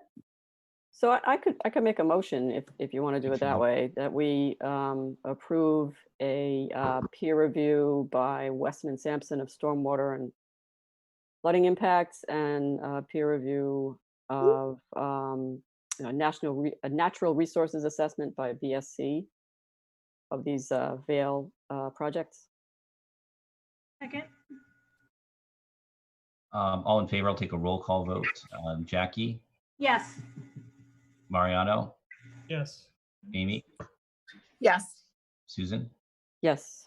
And yes, for me, the motion carries unanimously 5-0. Keep us posted as well, because there may be something that we have to move on quickly and schedule another meeting to discuss in a little bit more detail. So thank you, Beth.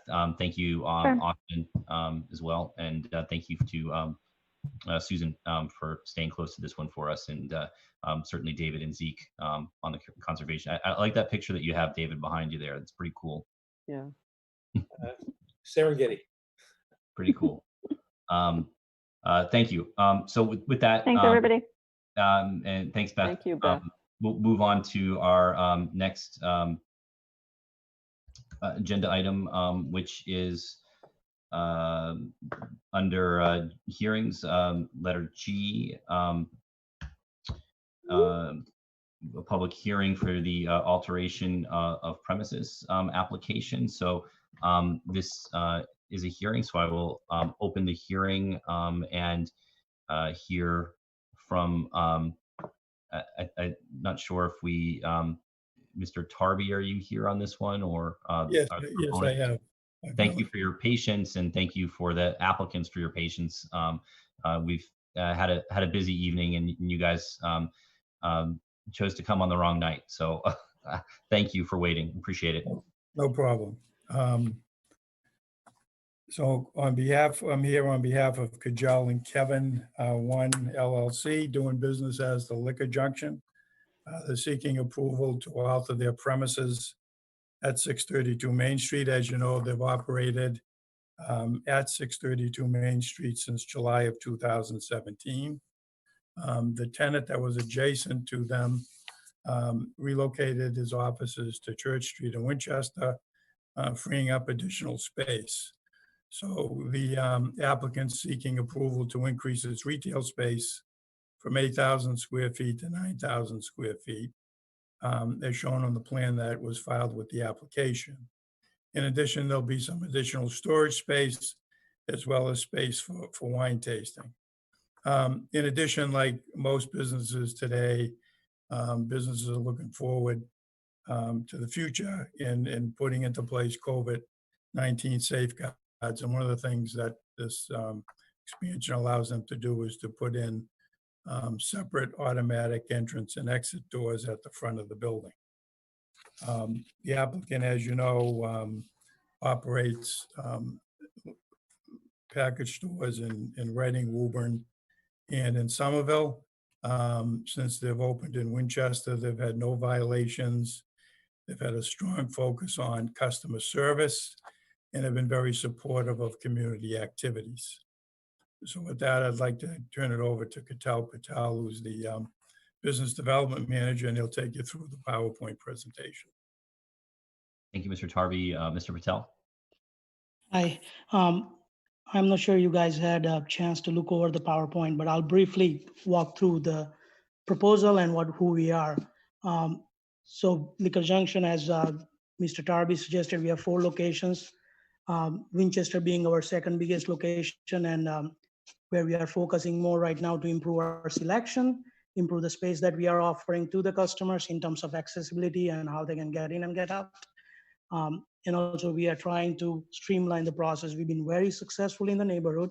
Thanks for all the community that shops with us. And we have an opportunity presented by the landlord, and we want to utilize that space to do extra storage, little bit of extra retail. That is not much more important, but how the store gets streamlined, which is more important to us right now. And also we are trying to create in current space that what we have, we are trying to create high-end wine room, temperature controlled wine room, because we can move out of our small tasting area and staging area that we use currently. So as Mr. Tarby suggested, we had no violation. We strongly follow every rules by state of Massachusetts. We have a ID checking machines at the register. Plus we certified every registered person that we have at TIP certified. So we do not want to take any risk. And I know town takes it very seriously, and we do too as well. Going over more, it's the key part for us to just keep expanding the selection that we've been offering to the clients. All the local residents, they are loving our selection. We have 2 very knowledgeable people in the store. One is the wine director, Mark Susi. Another is Jordan, beer director there as well. They are trying to expand as much as we can in terms of the allocated wines, whiskeys, and beers as well, that nowadays customers look for, not on the regular stuff.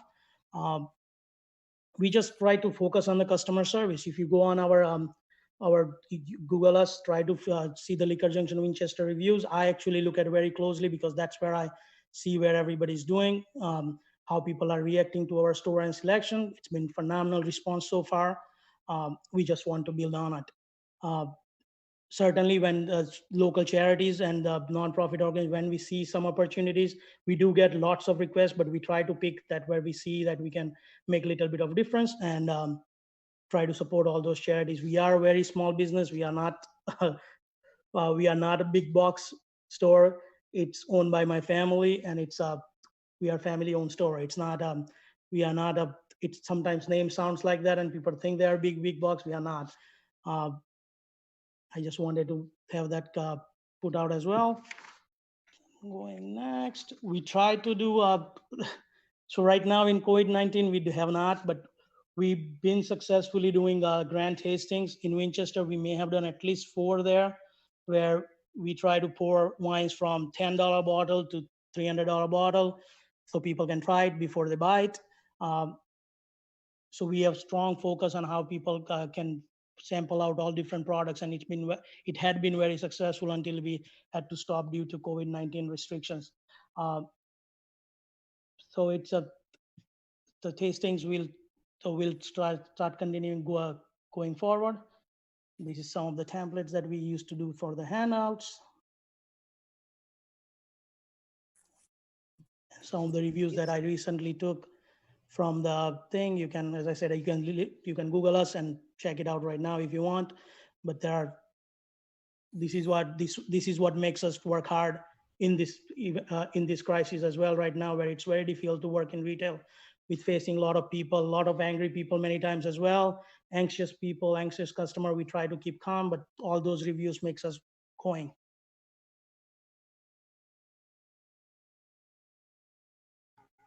I'll just start. Thank you for your investment in Winchester. And I thought it was particularly noteworthy that you have your cashiers be tip certified and that you've had no violations. That's obviously super important to our small community, and also that you use ID scanning machines.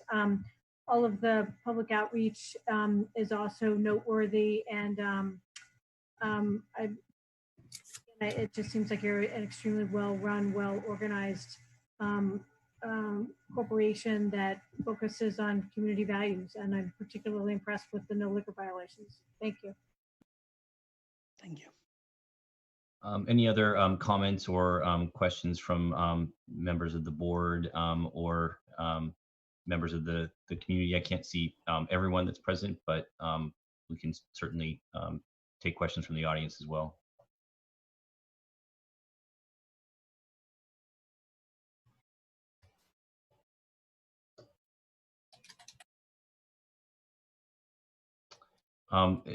Mr. Patel, I just had one question for you. You know, we did receive some information regarding deliveries to the store.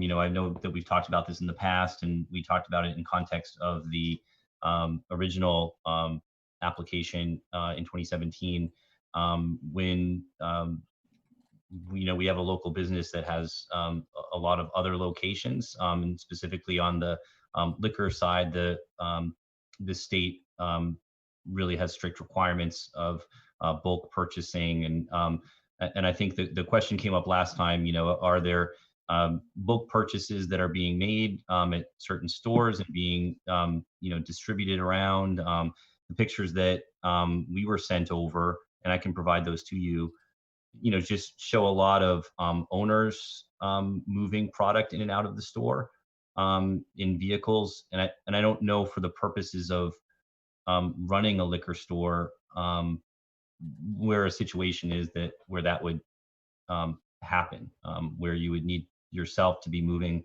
a lot of product in and out of the premises from vehicles. Yeah, Mr. Darby, you want to answer it, or I can start and then you can finish it off? Okay.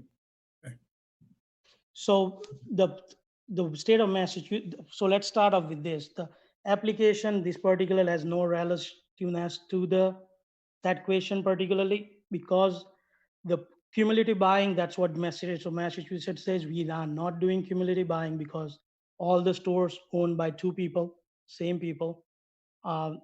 State has a lot of legislation was in progress right before this COVID-19 happened, and ABCC supports. Bulk buying used to be called when the owners were different, and they were actually buying it as a more of a cooperative rather than a person buying for their licensed stores. So that's what we are doing. So there are, as I said, ABCC, we have open channel with them. There were a couple of times we had discussion with them as well. All of our delivery vehicles are licensed for the transportation of alcohol.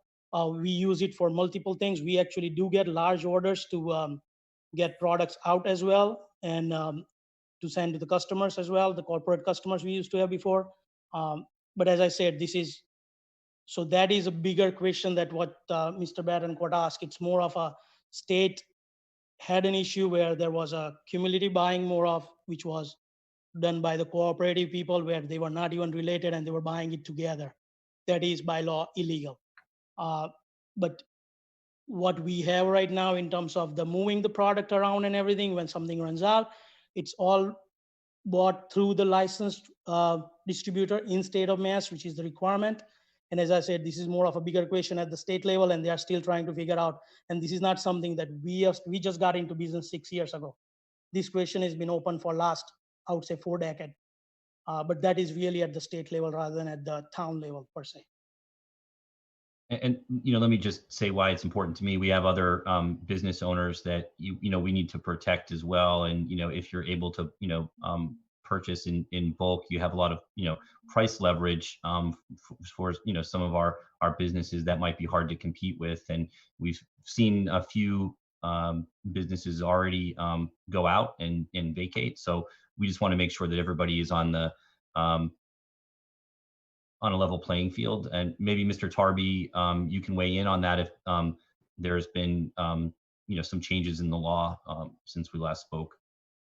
Yeah, well, when they first opened in July of 2017, in early August of 2017, they were made aware of the updated advisory that had been issued by the ABCC on August 4th relative to consolidated purchases. And up until that time, they were allowed to a certain degree. And then the ABCC issued the advisory in August of 2017. And after that, they worked to eliminate those consolidated purchases. So there are no consolidated purchases that are going on right now? Cadell? So see, that's where I'm trying. There is no, so what consolidated purchases used to be, there are a lot of open questions. We had ABCC investigator came to us. We've been always open to our books. From our perspective, we're not been doing anything illegal. We are buying it from state of Massachusetts authorized distributors who pay the excise taxes on every product that is bought. So as I said, this has been open question. We had competitors complaining it to investigators, and we have explained every detail. That, as I said, it's more at the state level what is going on right now. There are a lot of questions. This has been going on forever. So as Mr. Tarby suggested, this is more of an advisory that ABCC is not even strong about in terms of what law should be. Every time we have met with the ABCC, it's been saying there is a gray area. We need to work with the legislator to make it finalized. The one thing they do not support, that I said it again, I think maybe it's not clear, it's that you cannot buy consolidated buying where the owners are not same. That's what they do not support, where 5 store owners who are not related or they are not in a part of the ownership together, they are buying it from different stores and transferring the product around. So that is legally no. But from our perspective, we own it. So it has been done at all big retailers right now. So from the competition perspective, as Mr. Betancourt, you asked, from our perspective, we are a big store. We don't like to move around products if we don't need to. We buy a lot of products in Winchester. That is our second biggest store and second busiest after Reading. If you go into the store right now, you'll see a pile of products there, from low end to the highest end of wines you can find. Liquor from low end to the highest end of you can find. We try not to, like from our perspective, when we can buy locally, we are buying it in that store. If we have to move it for a customer request, we will move it. As I said, ABCC came, we talked about it. We have legally all the cars that are, or all the vehicles that are used for the transportation of liquor is licensed by ABCC, which is purview of ABCC. And we have tried to figure it out what's going on. So this is a more of a state level issue that every retailer is trying to figure it out right now. If you ask me right now, do I want to move around product? No, we do not. It's actually a lot of waste of money, waste of effort. We try to buy everything in Winchester, what we try to do right now. As I said, You can go and see our back rooms, and you can see all the displays that we have. They are humongous. We buy a lot of products through Winchester, but that, as I said, it's nothing. It's really the state level question right now. We've been working with there are a bunch of legislations. You guys can Google it and find it on the state website. They are ABCC is working with legislator to streamline bunch of antiquated laws that we have currently in the alcohol industry. So from our perspective, we just started 6 years ago. This has been going on for decades. And for us, we are not as buying stores as a different name. Everybody's, it's owned by my wife and my brother-in-law. So all stores. So we are kind of one corporation. So as I said, this is more of a, I cannot, as I said, this is not one-time conversation. This is going on forever. And we're still working with the ABCC on it. Thank you, Mr. Patel. I'm mostly concerned with the, existing guidance and regulations are, with the ABCC. So I'm understanding from you that it's okay to make consolidated purchases between your businesses and distribute product if it's all under the same name of business. Is that correct, Mr. Tarby? I don't know. Is that? I think if you're under common ownership, you're allowed to do that. Versus you owning a liquor store, I own a liquor store, Cattell owning, and we buying bulk together and then swapping product around. So if I, in this case, if I have 4 stores in different cities and, I can buy and have them delivered at one location, and then I can just put them in my car and take them to another location. I'm asking, I'm not, to be honest with you, I'm not 100% sure on that. Well, it's important, especially in the context of asking for a alteration of premises to increase the size of your store and the square footage, because it seems in that way that you are looking for more space to operate, but also more storage space. So that's why I asked. We probably need to kind of get to the bottom of that on the legal side to see what is really allowable, and only really because it's been brought to our attention that there have been vehicles that are going in, private vehicles that are non-distributor vehicles that are going back and forth with product to the store. So that's my question. Can I add one more thing? So Sure. They are not private vehicles. They are licensed. So ABCC charges $200 per vehicle to transport the alcohol. So they are licensed. If it has a personal plate on it, that does not have any validity in terms of they are private. That's what all the competitors actually we have. So wherever you are successful, as you all will know, there are people that are not going to be happy with you. For taking pictures when we are outside in the alley and all that stuff that has been going on right now. And particularly because they are calling out the names, I'll call out the names as well. Wine Country has not been happy from day one that we've been open, or even before that. From my perspective, we've been always fair in terms of what we are giving it to the community, in terms of what we are providing to the customers. From my perspective, I'm not there to serve particularly to other competitors. I'm there to serve the community. Am I doing that correctly? Am I trying to improve the stores for the people who shop? We submitted 400 signatures to the select board as well. They are all from the town residents. They all love the store. In terms of that's what this application about. Why would I invest more money into the store if I don't need to do, right? This is really for me in terms of streamlining the store that is doing successful. People love our store and we are trying to do better with it. So that's the main idea about this store. It's not about who's transferring product from one to other place. That's really not at the question right now. That's not in front of the board right now. In front of the board is that, can I serve, or can Liquor Junction serve the community from the location and the expansion that we are trying to propose here?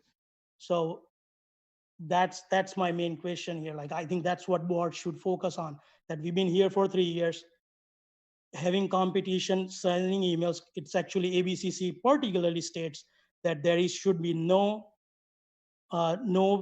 discussion from competition, or actually no input from the competition should be valid during the public hearing for the another liquor store owners in the same community, because competition it's always going to be unhappy with anything that somebody else proposes. So that's why the ABCC has that rule particularly instated, that competition asking for some providing videos or whatever he's providing, that has no validity on what my application is saying in front of you all select board right now. So I just wanted to make sure I make it very clear. Thank you, Mr. Patel. So just so I understand, so there's an ABCC regulation that precludes other store owners from participating in a public hearing? Is that? Taking into account their view. And Okay. Mr. Tarby can talk about that one, because that specifically is stated in there. Thank you. Yeah, Mr. Tarby. There's case law on the subject. I can't cite a case off the top of my head, but just based on different appeals we've had, competition can't be taken into consideration. You have to look at the quality of the business they've run at the location, the community needs, what they provided to the community, things along those lines. And getting back to the issue with the purchasing, we were asked, Mr. Patel was asked back in September of 2017 to provide a response to that issue to the town through Anderson and Krieger, and he did submit a communication dated September 13th, 2017 on the issue of the purchasing when that first came up. Yeah, I don't want to belabor the point, but there is a little bit of distinction between somebody coming in and saying, we have a liquor store business here, we don't think that you should let these applicants come in, and someone bringing to our attention a potential violation of in ABCC regulations. So that I think that they're and I'll have to look at the case law on it, but I think it is a finer point on that. But as I said, I won't continue. Are there questions from or other comments from either members of the select board or members of the community? I see Ms. Anne Marie Bracco. Good evening, Ms. Bracco. If you unmute your, thank you. Welcome. Hello, I'm reasonably new, and I live at 23 Elmwood. And this is kind of more of a request to the select board to really consider traffic on our street. First off, I should have also mentioned, I love wine. I welcome wine tasting. And I know I'm just mentioning another business because there is wine pairings in our kind of like in our area. I kind of look at this as, they have parking.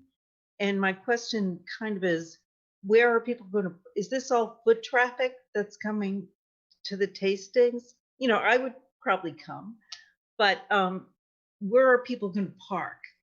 And I don't really want to get into the subject of the delivery trucks, but there's also there's a lot of construction on our street now with condominiums and more condominiums coming at the end. I think somebody's really got to look at the traffic and where people are parking. And I don't want to slam the liquor store for this because it's really a Winchester issue, but several times I've run into cars going in the wrong direction up Elmwood. And these are customers picking up things. And I know there's a sign there that says do not enter, but if you come around the corner, you forget it's there. A lot of people just park past the sign, and it's okay as long as they back out, but they forget and they just go up the street. And it's an accident waiting to happen. So I think I really ask the select board to look at the traffic, and somebody has to request, I'm a resident. I don't know if I can request the traffic study, but it has to be done on the street before you continue to approve other expansion. Where are people going to park? Um, That's it. Thank you, Ms. Bracco. Mr. Vitale, would you, be willing to engage in a Yeah. traffic study of that area, especially with the potential construction over at Fells Hardware? That area is becoming a lot more dense. So, and certainly more foot traffic, but there's going to be really a high increase of car traffic, but also safety issues, as Ms. Bracco outlined. It seems that no matter how many signs we put up in Winchester, people seem to go the wrong way on one-way streets, and I see it in the Rotary more often than we should. So, the select board can certainly help with signage, but we probably should address that if we are increasing, especially if you're doing wine tastings at some point of $300 bottles of wine. There's going to be a lot of traffic. So let me answer two ways, right? First, so we've been doing this tasting for last 3 years as well, before the COVID-19 happened. So that's not gonna change. So that's what it was before, that is what it is right now.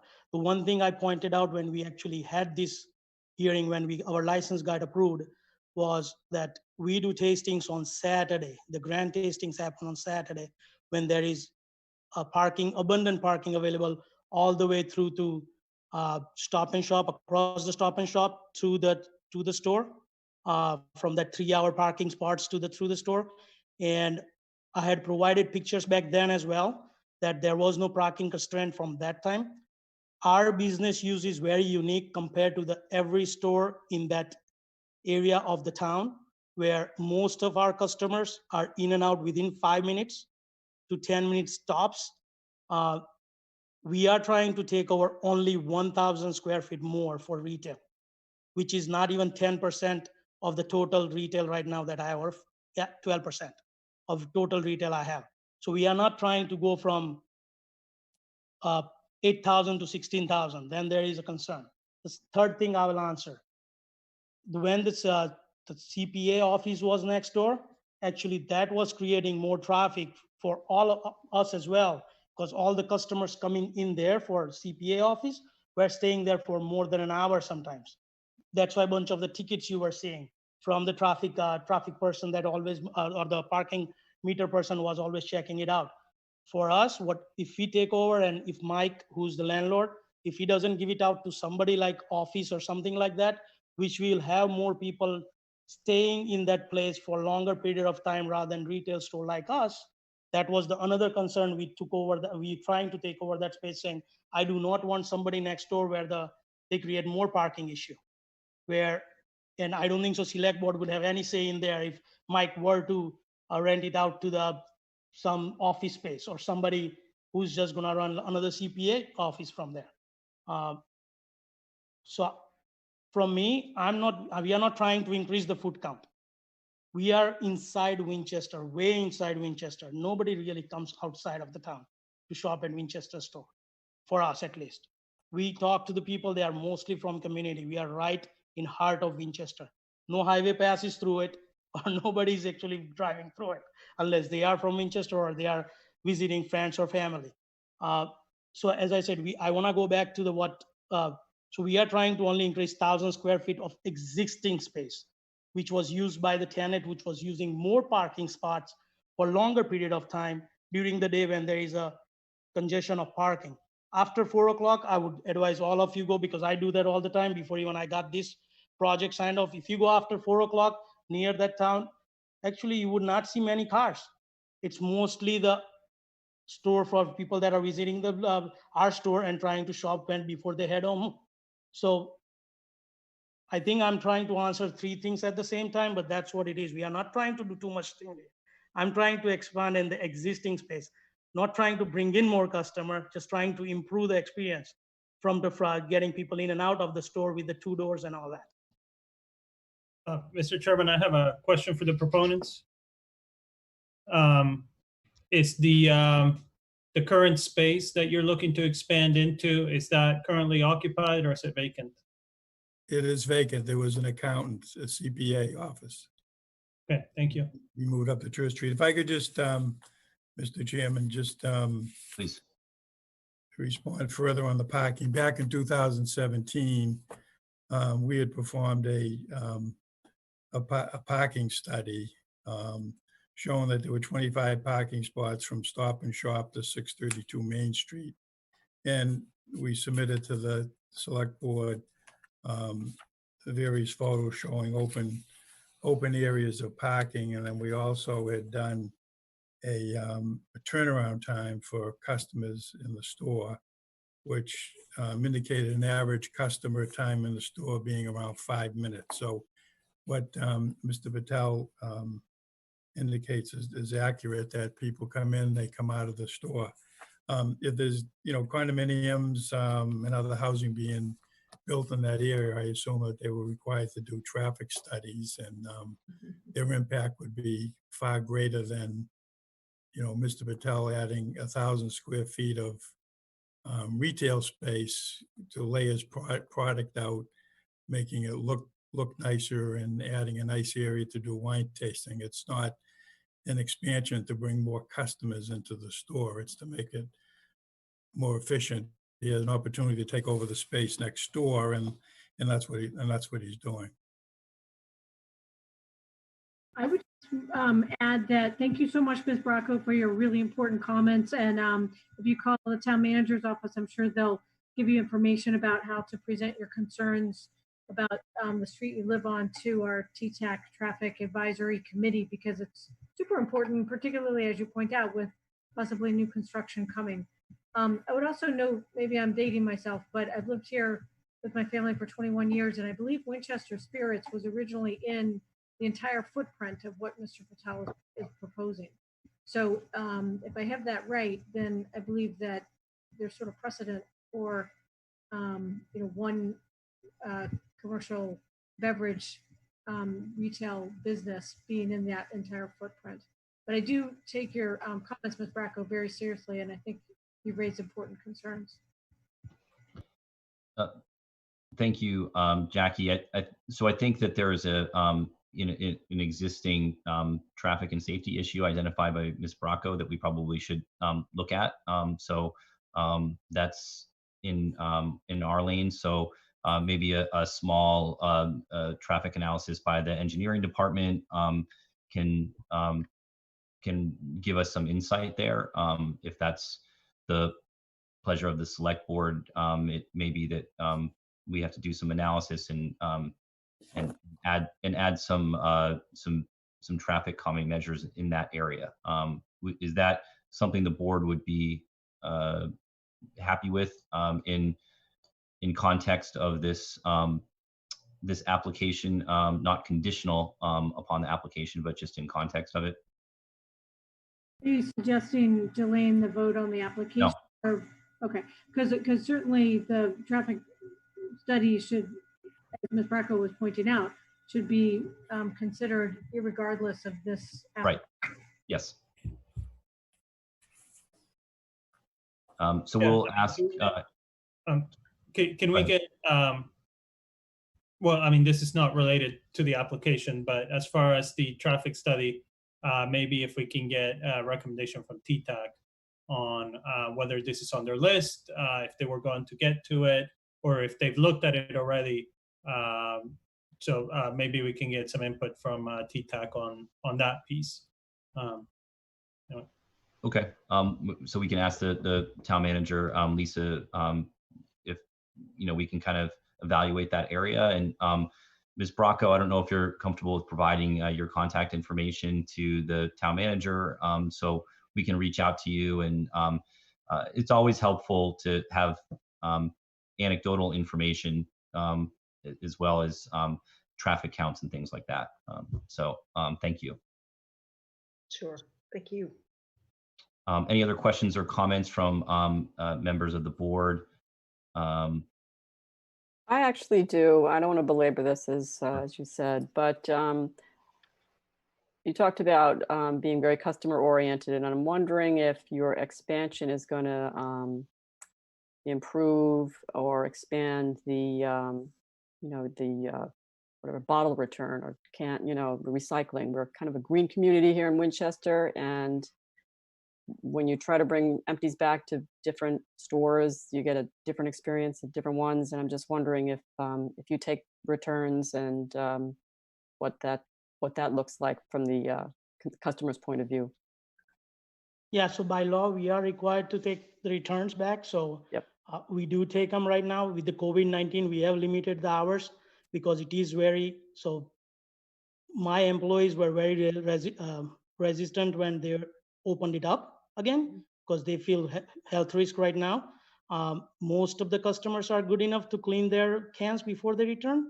So we try to minimize that right now. When store gets busy, we do not want returns to come and have more chance of the spillage or something from the can and all that stuff. So we do take them right now. We are continuing going to take them right now. And hopefully when COVID-19 passes, we can go to the regular time however time we are open, we always accepted returns and empties. Yeah, certainly. I know it is, we want to always get it as good as possible in terms of hours and everything, but currently we offer 9 to 2, I think Monday to Friday, or 10 to 2 from Monday to Friday that we are offering the returns. So is your expansion going to change anything? Is going to be more, is that different entrance, or is it going to make it any easier? So we are trying to, so it is still going to be, we have not installed the machine there. The company that we are working with, they said that you do not have enough redemption to qualify to get a machine. So we're still going to accept it over the counter. We are trying to, so that's another thing I wanted to mention, everybody. We do get a line built up sometime in the afternoon on Fridays and Saturday. Our register is right now a little bit smaller than what we like. So we are going to expand the register area where we can have pickup orders separately laid out. We can have the empty stuff. We can have the table for that where people can return the empties, and we can do all that simultaneously. So we are trying to expand that front end, trying to add that register checkout area as well. So yeah, so it is part of this. Thank you. Thank you, Mr. Patel. I don't know, I don't see anyone else that hasn't spoken yet, unless there are members of the board that have a comment or any further questions. Mr. Tarby or Mr. Patel, before we close the hearing and move to a vote. Is there anything else that you'd want to mention? I think we've covered it all. We appreciate the time. Thank you very much, Mr. Tarby and Mr. Patel. So we'll close the public hearing at this point, and I don't know if there are any discussion that the board has. I know that we've been talking for quite a while. Otherwise, we can move for a vote on the application.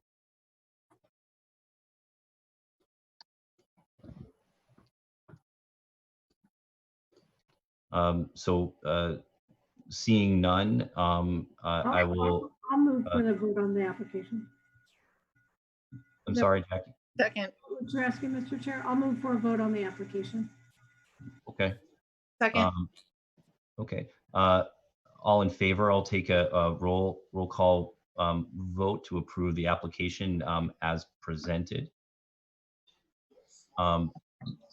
Amy? Yes. Susan? Yes. Mariano? Yes. Jackie? Yes. And yes, for me, the motion carries unanimously, 5-0. Thank you so much, and best of luck with the new project. And we may be in touch with you on the traffic piece of it that was identified by Ms. Bracco, and we'll please accept our appreciation for the business that you conduct in Winchester. So thank you. Thank you very much. Thanks.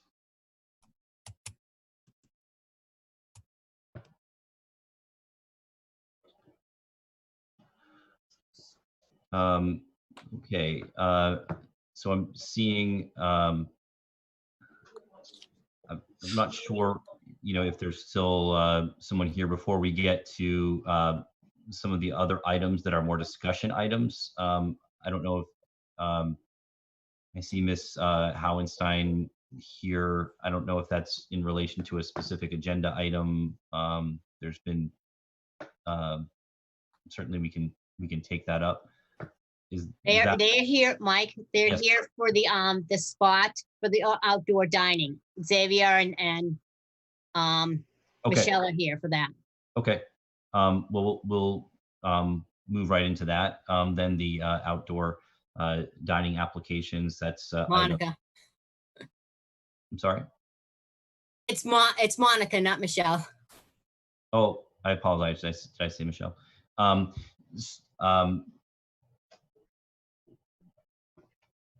So on the agenda item H6, we have the outdoor dining applications. Lisa, I'm not sure where we are on this one.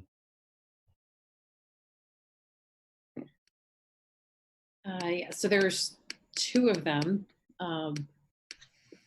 Sorry, I'm trying to figure out who is from where. So Monica and Xavier, are you from the same place or are you from 2 different? We're from the same place. Okay. Thank you for your patience. So you're from the spot?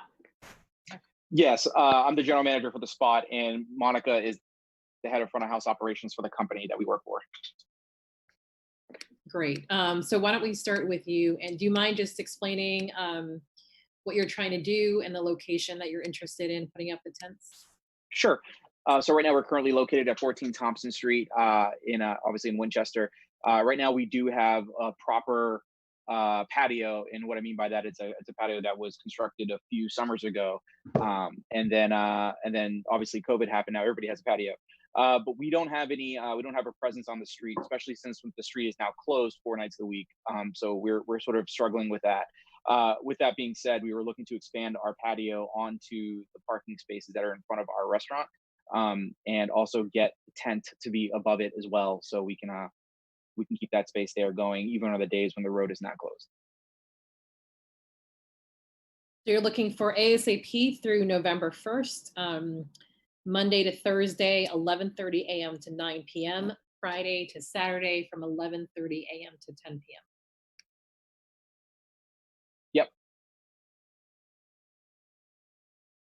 Yep. Seating capacity is 12. I should actually add to that. When I applied, we weren't open for lunches on Thursdays and Fridays, so we would actually like to amend it to include lunches on Thursdays and Fridays as well. Okay, so right now it's actually 11:30 a.m. start Monday through Thursday. So if you're concluding lunch, does that mean that you'd like the hours changed to earlier than that? Nope, that's good. Okay. All right, so you've got 11:30 a.m. start Okay. on Monday through Saturday.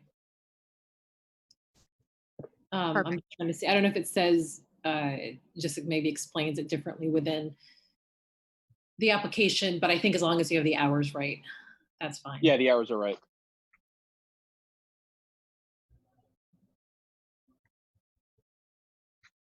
So I'll just say, at the outset here, you can see it's on our agenda to discuss the Thompson Street closure.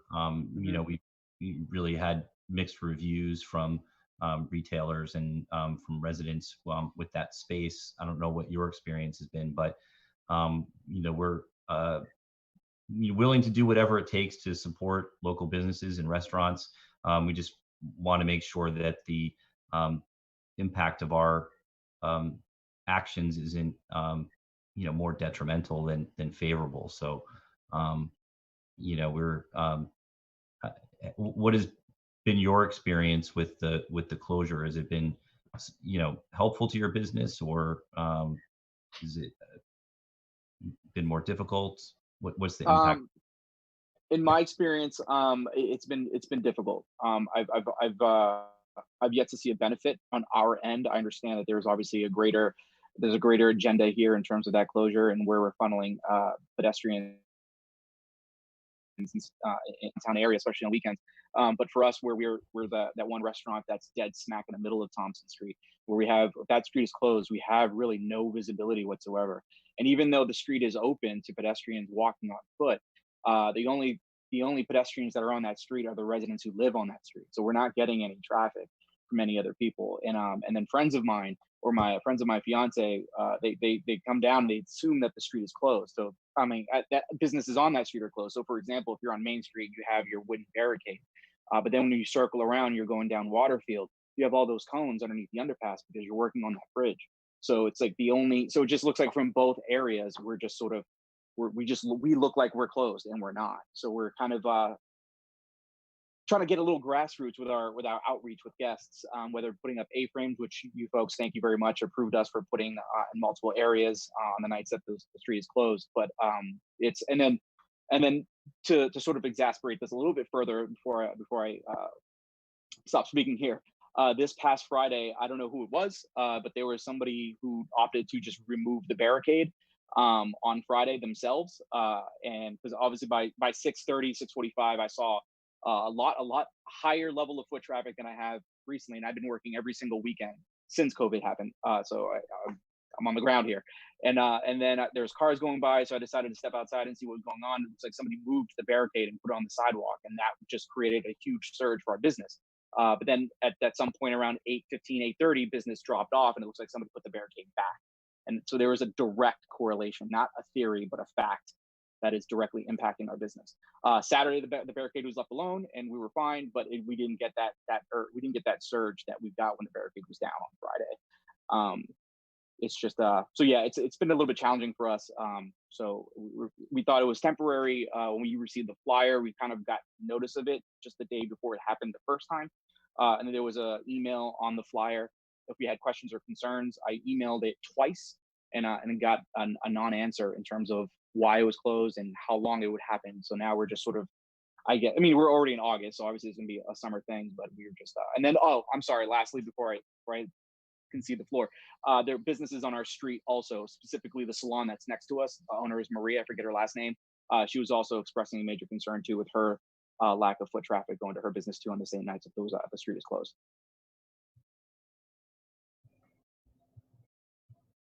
Mr. Chairman, I thought a few weeks ago we amended the closure to the closure only be on Sundays, not in the evenings of Thursday and Friday. I think a couple weeks ago at our meeting, we decided to leave it as it was and not amend what was currently there, but I might be wrong. I don't. Right. Last meeting, but 3 meetings before that, we amended it to remove the Thursday and Friday evenings. So, so I'm surprised to hear that it was closed on a Friday evening anyway. But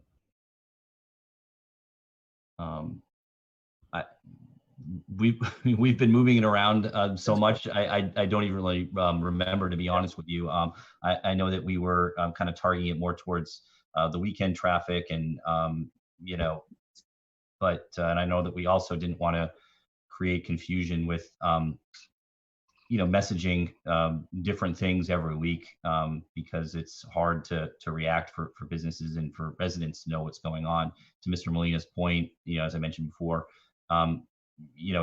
people don't know. It looks like a road closure that's connected to all of our other projects that are going on in that area. So, I guess it's a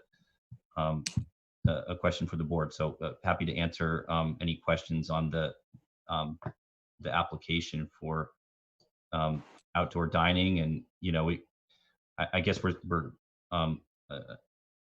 unfortunately kind of taking some of the discussion of these 2 agenda items, the closure and the application together, just because they are so related. So Amy, did you have any comments? No, I mean, I don't want to go out of order here, but I just was going to say that I think we had really good intentions with the closure of Thompson Street. And I just, Mr. Molina, really appreciate your feedback, because I think that that's what we've been really hoping to get. And, we want to make sure that everyone, I mean, it's hard to make everyone happy these days, but make sure that everyone's point of view is taken into account. So I just was going to mention that. I just appreciate your feedback on that.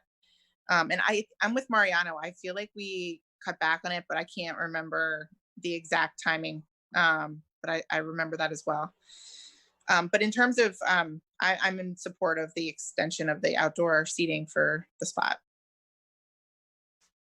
I just wanted to add, first of all, thank you so much for your investment in Winchester. You have such a great business. Like, there's so many great businesses in town center. So thank you. I was always kind of curious if we strung lights across Thompson Street, if that might help, but obviously it might look a little odd when it's actually open for cars. But in any event, when you put the tent up, maybe you're considering lights or something that will draw attention.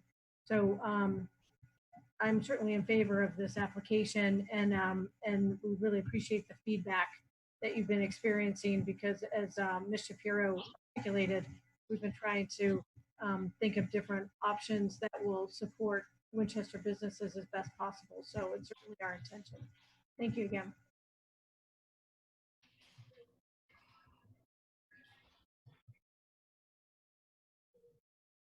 Yeah, I'm in favor of the expansion of premises to the parking spots, and also, if it was presented to us, I would also be in favor of allowing them to put a sign next to the barrier that closes Thompson Street, indicating that the business is open, and people can walk down the street to the spot.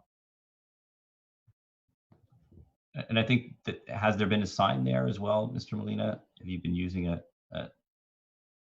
Yes, we have 4 A-frame signs that we Right. have literally anywhere we can. So, Mr. Mariano, thank you. We have done that with the signage on the barricade. We were given permission to do that the first week we closed.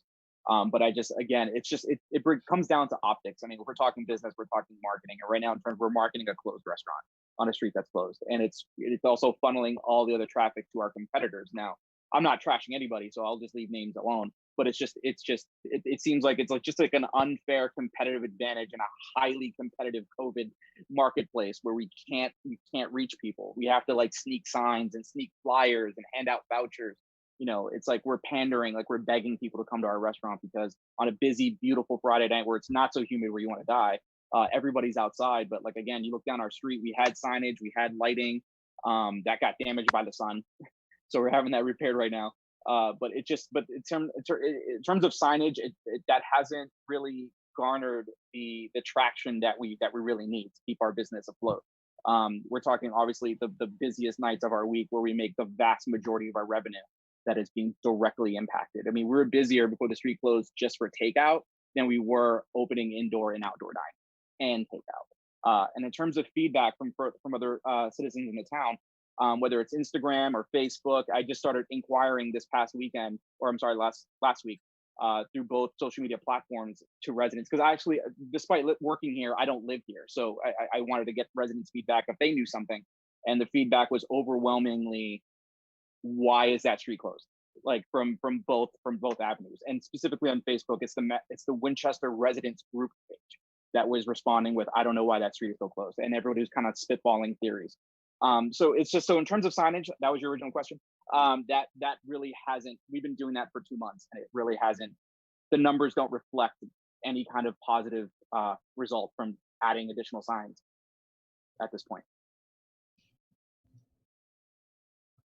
So I'll just chime in here that I would be in support of this application as well. And I'm also a little perplexed about when we actually have the street closed. I thought we had discussed reducing the number of days that the street was closed and maybe just having it closed Friday and Saturday, or I mean, only for the weekend, Saturday and Sunday. But I guess that's a separate question. So I would make a motion to approve the application for outdoor dining. So I can say that on by the spot.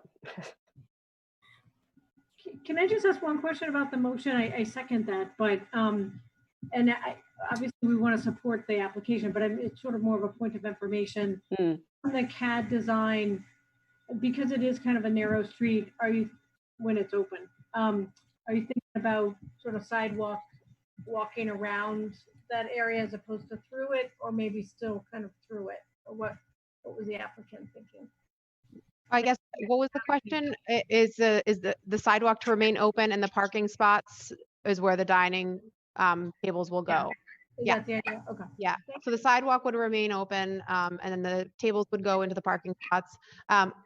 I know that we also put in a application for tents. The building inspector has approved that, pending the extension of the patio. I just wanted to make sure that we did, like, that was included in this discussion as well, that we'd like a tent over that, those parking spots as well. Yeah, it seems like a great idea to have a tent. And by the way, another point of information, so you still have the outdoor dining in the courtyard? Yes. Yes. It is interesting how you guys were like the first one to have the outdoor dining. I think the idea was just to gain more visibility, even if you're looking down the street to see our tent, and whereas our patio is kind of tucked away. And I would like to just quickly add, Xavier and I both loved the idea of closing the street initially and thought that it would, was going to create this great environment for outdoor dining and, foot traffic. And, it just didn't happen the way we expected it to happen. And I think, it's a bummer because I thought it had such great potential, but I do appreciate the efforts of the town and the hard work that everybody's putting in to make sure that these businesses, can keep their doors open.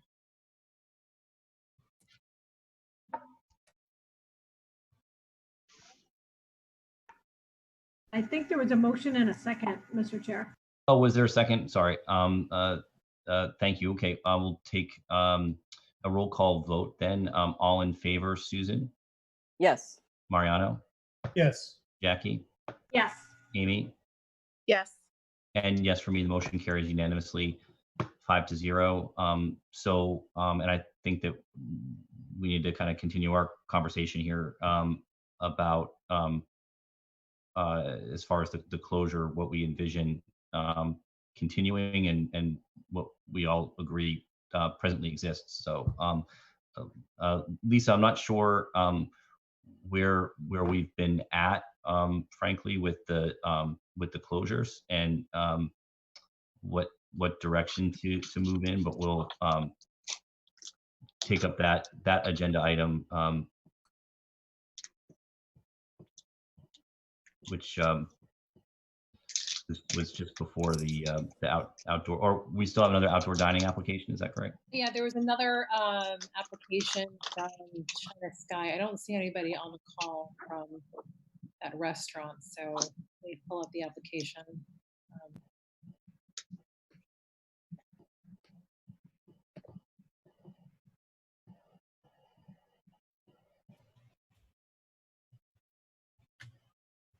So China Sky was looking for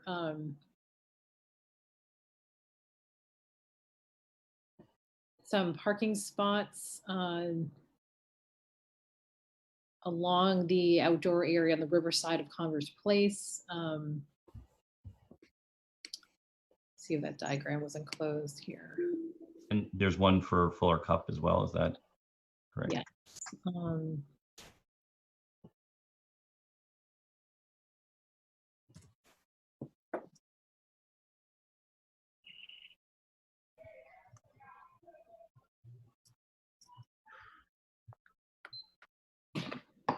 Sorry, okay, so they're looking for spots along alongside their restaurant. However, the fire department, in order to have the clearance for the turning radius for a fire engine, they're proposing that some of the parking areas on the riverside be closed to allow for that turning radius. Lisa, are you talking about, are you talking about on the same side as the restaurant or on the other side? I feel like we discussed this the last time. Yeah, so the so I don't know if the diagram, so the diagram is on page 37 of the packet. So it shows 8 tables, sort of 4 on one side of the restaurant and then 4 on the other side. And then there's kind of this yellow demarcation. Oh, I see. That the turning radius needs. Oh, thank you for sharing that. Trying to be as descriptive as possible. So yeah, 1, 2. So they're recommending that those 3 spaces would need to be closed on the bottom side. So they're not using those spaces for outdoor dining, but if they're using the other spaces for outdoor dining, then those additional spaces would need to be closed for the fire truck to get through. Yeah, this one, I don't know. I don't want to be unfair, but I just feel like this one is tough because we're going to lose all of those parking spaces, and they're going to lose all of their customer parking spaces. I don't know. I mean, I guess you have to mitigate risk in these situations, but. So they are, so would it be so 1, 2, 3 on the left side? Great. Okay. And then 2, is it 2 in front of their restaurant? Yes. Okay. Okay. And this is a tough one as well. I mean, we didn't have any other issues except for the fire department, of course, taking up the additional spaces. I think in some ways they have the most to gain and to lose. So for them, it is a trade-off between losing some spaces, but then having the ability to have outdoor dining. Because that, as you can see, there's only 8 tables there. So they're basically doubling their outdoor dining. I don't know how highly used those spots are for other restaurants. So certainly if, China Sky is saying that they're willing to give up those spaces in order to have the tables, then that's a trade-off that they're making. However, this is an impact on the other businesses, then that's another question. Yeah, I mean, I think this would adversely affect Scoopalooza, probably First House, even like, CVS, Camellas. The other thing too is that on the corner there, that I think where it maybe is 1 or 2 of those tables on the restaurant side of the street. Yeah, right there. I think there's actually no parking there, and I think the reason is for that turning radius. So we're taking away some spaces on the other side of the street, but my experience is that people park there anyway. But if we're, in theory, it's I think that the parking starts a little bit farther down the block. So yeah. If we're taking the spaces across the street for for the emergency access, it's a similar impact, but certainly you're still taking a lot of spaces. Yeah, and my last comment is just that they do a lot of takeout. And if those spots weren't there, where would they have their customers park to get their takeout? Here. The other question that I don't know this answers is, so if they only had, let's say, 2 of those 4 tables, so let's say we allow them to use just the existing footprint of the existing parking, not the no parking area, then what does that do to that turning radius? Does that help push that closer so that they can have 2 and we don't lose, maybe we only lose 1 parking space versus 3? So that's a, perhaps we can, we can wait on getting that answer, or we can have it, there can be a conditional approval of just the tables on existing parking spaces. So therefore not the latter, probably 1 or 2. It's hard to see. I think under the second one, you can see sort of the delineation of the parking lot. So the second one to the from the left. So these here? Yeah, so underneath the second one, I think that's the end of the parking space. Yeah. Underneath that is sort of where there's an issue. So perhaps, for example, we could say approve 2 of them, but have them be able to shift it so that it covers that full parking space. Does that make sense? So on the left side, you'll see that the barrier stops short of the end of the parking space. So if they shifted that over a little bit, then perhaps they could get 2 tables there. Right there. And we wouldn't lose the parking spaces. That would make sense to me. That's really narrow. That's a really narrow curve there. And people do sometimes park illegally or, on that side where they want to put the tables just because it isn't, it's marked as no parking, but people park anyway, and it makes it very narrow. So I'd be more inclined to allow just the 2 tables instead of all 4, just for the space.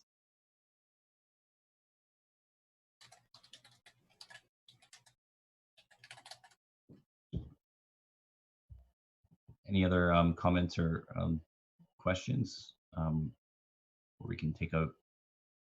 I'm supportive. I just am a little concerned. We don't want somebody sort of whipping around there and injuring somebody because this is on a curve. I just wonder if maybe we should have a little bit of signage or someone who's more knowledgeable about that than I to look in to just double check that. Maybe Beth or somebody. Just to double check, not to not do it, but just to make sure that it's very visible to drivers. Thank you. Yeah, and I'm just a little concerned about taking away 5 parking spots right there, right now, with the construction going on that we've been talking about. That's a lot of spots. I don't know how other board members feel, but parking is a big deal Agreed. in this town, and I think Agreed. it's a lot. Yeah, I mean, I would say that, I agree with the town manager that we can, for now, at least approve the 2 tables on the existing parking spot, and then we only lose 1 parking spot. Because since the tables don't take any more space than a car does, then clearly there's no need for additional spots on the other side for turning, right? Because if a fire truck can turn today with a car parked there, then they'll be able to turn in the future with tables in that spot. So I think that gets China Sky half of what they're asking by doing that 1 spot, and then we can further study adding, a couple more tables without losing an additional 3 spots, right?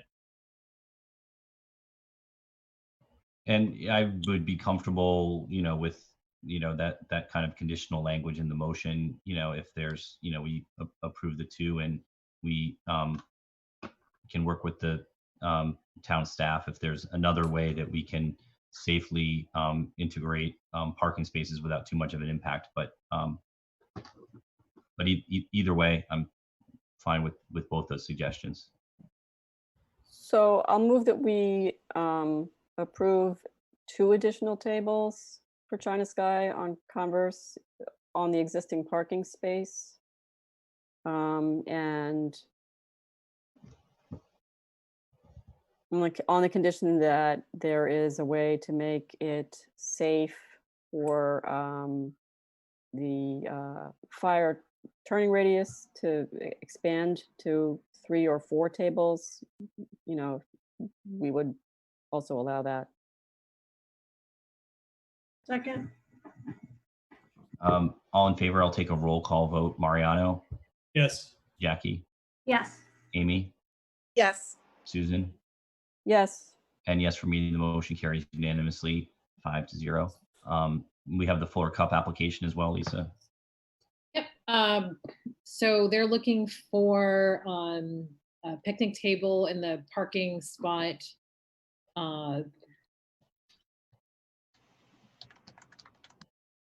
Let's see, on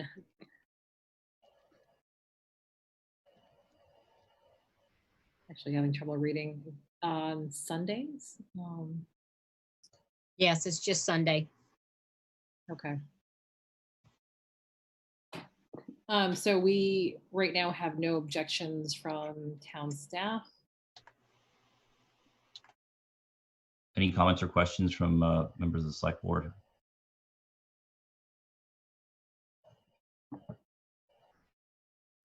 I mean, I guess maybe they just want to start there and see what it's like, but if it works out, maybe it'll be for more than Sunday. Okay. So I'll make a motion that we approve the outdoor tables for Fuller Cup on Sunday as presented. All in favor, I'll take a roll call vote. Mariano? Yes. Jackie? Yes. Susan? Yes. Amy? Yes. And yes, for me, the motion carries unanimously, 5-0. And that, I think that is the total of the outdoor dining applications. Is that correct, Lisa? Or did I miss one? Okay. So I think regarding the picnic table on Sunday, I think that also might be related to the Thompson Street closure, considering that that's the sort of the full day that there's closure. So depending on any decisions that are made tonight, I can circle back with Laura and just to see if she has any different ideas, if the status changes on Sunday. for closure? Lisa, is there any staff recommendation on, I know that you've been, not to, put you on the spot, but, you've been in communication with the retailers and the chamber quite a bit in regards to the Thompson Street closure. Do we have, is there a recommendation? So as of right now, the staff recommendation is to sort of cease the current closures on Thompson Street and to resume when we've had a more fuller conversation with the chamber about sort of marketing and planning events. Because that was the original conversation with the chamber about the closure of Thompson Street, was to have that be part of a more robust strategy where there was marketing and there was events. And this was also pre-COVID. So we haven't had, it's been hard to market. There's been construction. Obviously we can't put on events there right now. And with COVID, it kind of exacerbates so sort of the greater vision that we had for that area. That being said, I think there's other things that we can do to promote foot traffic. The picnic tables and seating area, public seating areas seem to be hit.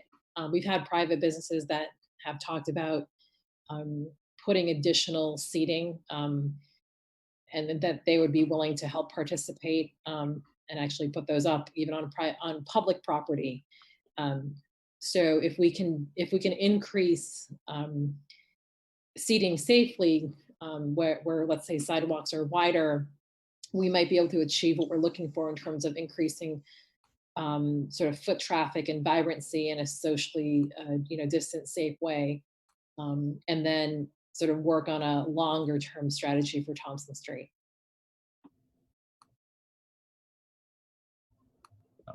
Questions or comments from members of the board?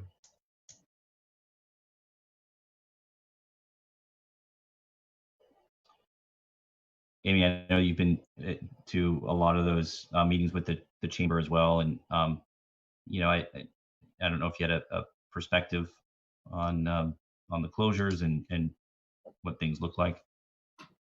Yeah, I mean, I think I'm torn just because we've gotten a lot of negative feedback. I think Lisa, you're right. I think that the original plan was to have a much more thought out plan around marketing and entertainment and all of that, and obviously that didn't come to fruition at this summer. So I think as we look at summer 2021, hopefully we'll be back to some semblance of normalcy, and we should explore that. I think my thought is that I really think we need to challenge the chamber to really come up with some innovative ways to support that and their members, and certainly I think myself and the town and the board of selectmen or select board would certainly support them in that. So I think it was bad timing. But I think, like I said before, the intention was really good. I just think that we need to really, I think we need to probably think a little bit, each of us, and figure out how this might look going forward for the rest of the summer, and then really get put our eyes on next summer and what we can do to make it a more robust experience for all of the retailers and citizens of Winchester.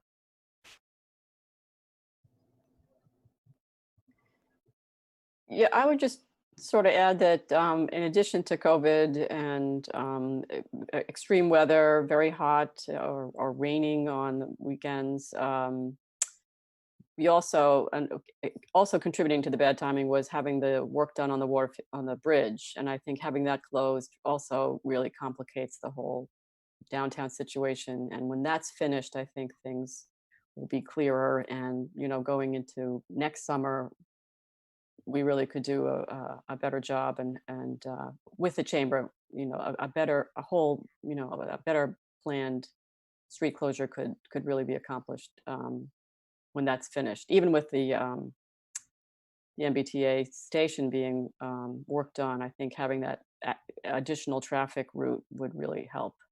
So yeah, I think it's time to maybe suspend having Thompson Street closed for now.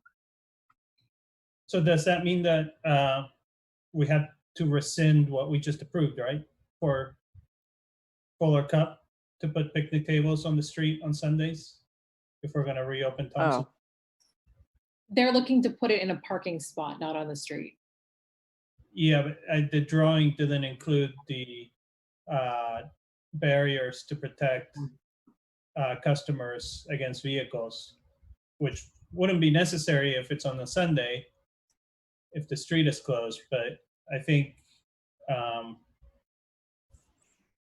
our public safety officials would have a different view if there's picnic tables there without any protection on the parking spot as cars are zooming by.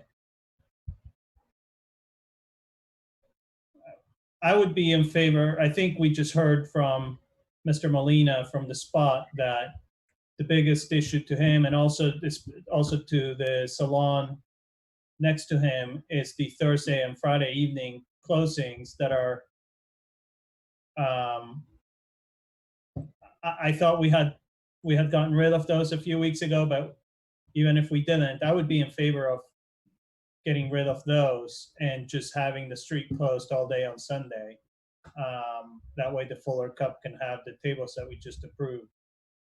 But if the board doesn't approve that, I just want to make sure that somebody puts forward a motion to rescind the approval to the Fuller Cup so that we don't have a public safety issue. And maybe keeping it open on that Sunday would be an opportunity to for the chamber to kind of dip a toe into some programming along there and trying some things out. It's might be a little bit easier on that day than other days. I don't know. I mean, I would be willing to consider just leaving it open on Sunday and based on what the board thinks. I don't know. So just to clarify, Yeah. So the board discussed on the June 29th meeting, so removing the closure of Thompson Street on Thursday and Friday nights, but there actually wasn't a vote that was done at that we recorded. Right. Since we have Mr. Molina and Ms. Halstein on the Zoom meeting still, is it okay if we just ask for their feedback about leaving Thompson Street closed days? Is the spot open on Sunday for lunch and dinner? It is. Hello? Hello? I can hear you. Okay. In terms of the feedback you're just asking, we are open 7 days a week. In terms of the closure on weekends, obviously in a perfect world, I think, objectively speaking, I'd prefer the street was just remained open, but I understand you guys have all their agendas that you need to execute, and that's fine. In terms from a business perspective, just looking at historical data from last summer and the summers before, the town is relatively quieter on Saturdays. So even if we can just have Thursday and Friday nights, that'd be much suited. That'd be much better for our position. But as far as the weekends, we prefer that was open too. But again, repeating myself a little bit, I understand you guys have other things going on, what other things you're trying to accomplish with that closure. What about just Sunday, having the street closed? Was that a question to me? Yeah, since you guys are still on the meeting, which is very nice of you. To just get some feedback. Thank you. Again, I don't think the Sunday exposure from Thompson Street is as detrimental as the other days I just mentioned. So I mean, if you folks wanted to keep it closed, then I guess we can roll with that too. But it's just not a priority, as much of a priority as the Thursday, Friday, and Saturday nights. There's just a drastic dichotomy between what business looks like when the street is closed versus it's not. It doesn't make sense that, for example, not to run on, but how we have a bit more profitable Tuesday and Wednesday night just because the street is open versus having a slow Friday night because the street is closed. It's not because there's nobody out. Everyone's out spending money and supporting a local business. But as I said before, we just look closed. It doesn't matter what we post on social media. It doesn't matter what we do for lights or signage. You have barricades on one end and you have cones on the other. We just look busy. I mean, we look closed.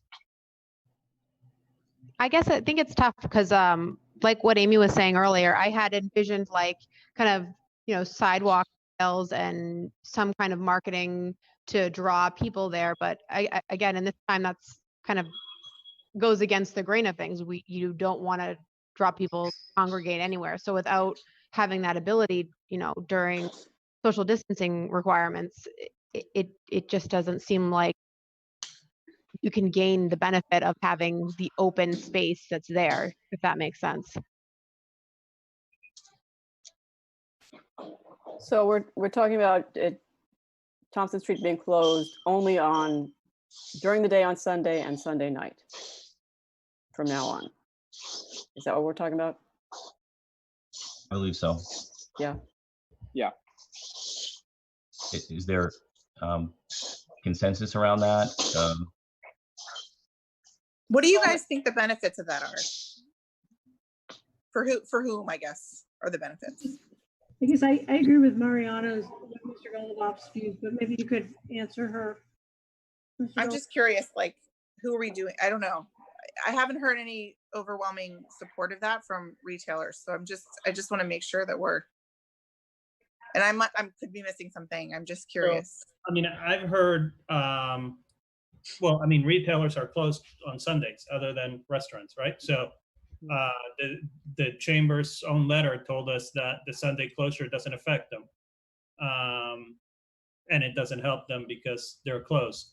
What I've heard is from residents. I've heard from residents that there's more space to walk, that the sidewalks are not crowded, and that in COVID-19 that matters. And we know from every other city and town that has closed down streets that it works. Unfortunately, yeah, we haven't had there hasn't been we don't have a business improvement district, and I know that there hasn't been any effort to promote the area, unfortunately. At this point, the Fuller Cup has asked for tables to be placed there and for them to have more business. But so we would have to rescind that on Sunday if we allowed it, if we reopen this meeting on Sunday. Ms. Howenstein, you had a question or a comment? Oh, well, I guess my question is, and I can see the appeal because the sidewalks are relatively narrow in town, especially on that street, to creating, more area for people to walk, more spread out. But if that's the goal, does it make sense to make like one side of the street no parking? Like, is that a compromise that would work to achieve that goal of more space to walk? Or like Beverly has one-way sidewalk, so you have to walk one way on one side and the other way on the other to, so people aren't passing each other. I feel like that if we're looking to create space for people to walk more freely, that there's ways to go about that without closing the street down.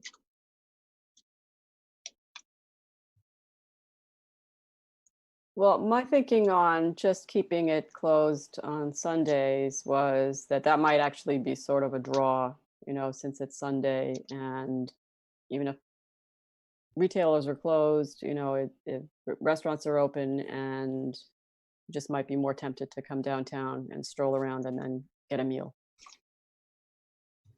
Yeah, I guess we have one of the two restaurants on that street on the call, and they're saying that it's not helping them. And so I guess that's my point, is that I just want to make sure that we're doing this for the right reasons. It hasn't worked that way, Susan, unfortunately, and I wish it had, and I think it can in normal times. But, and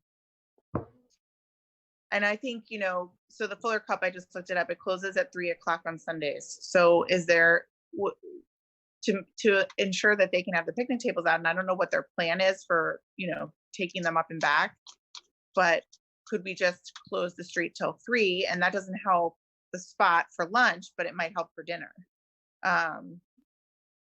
Just thinking like maybe it's not an all or nothing thing.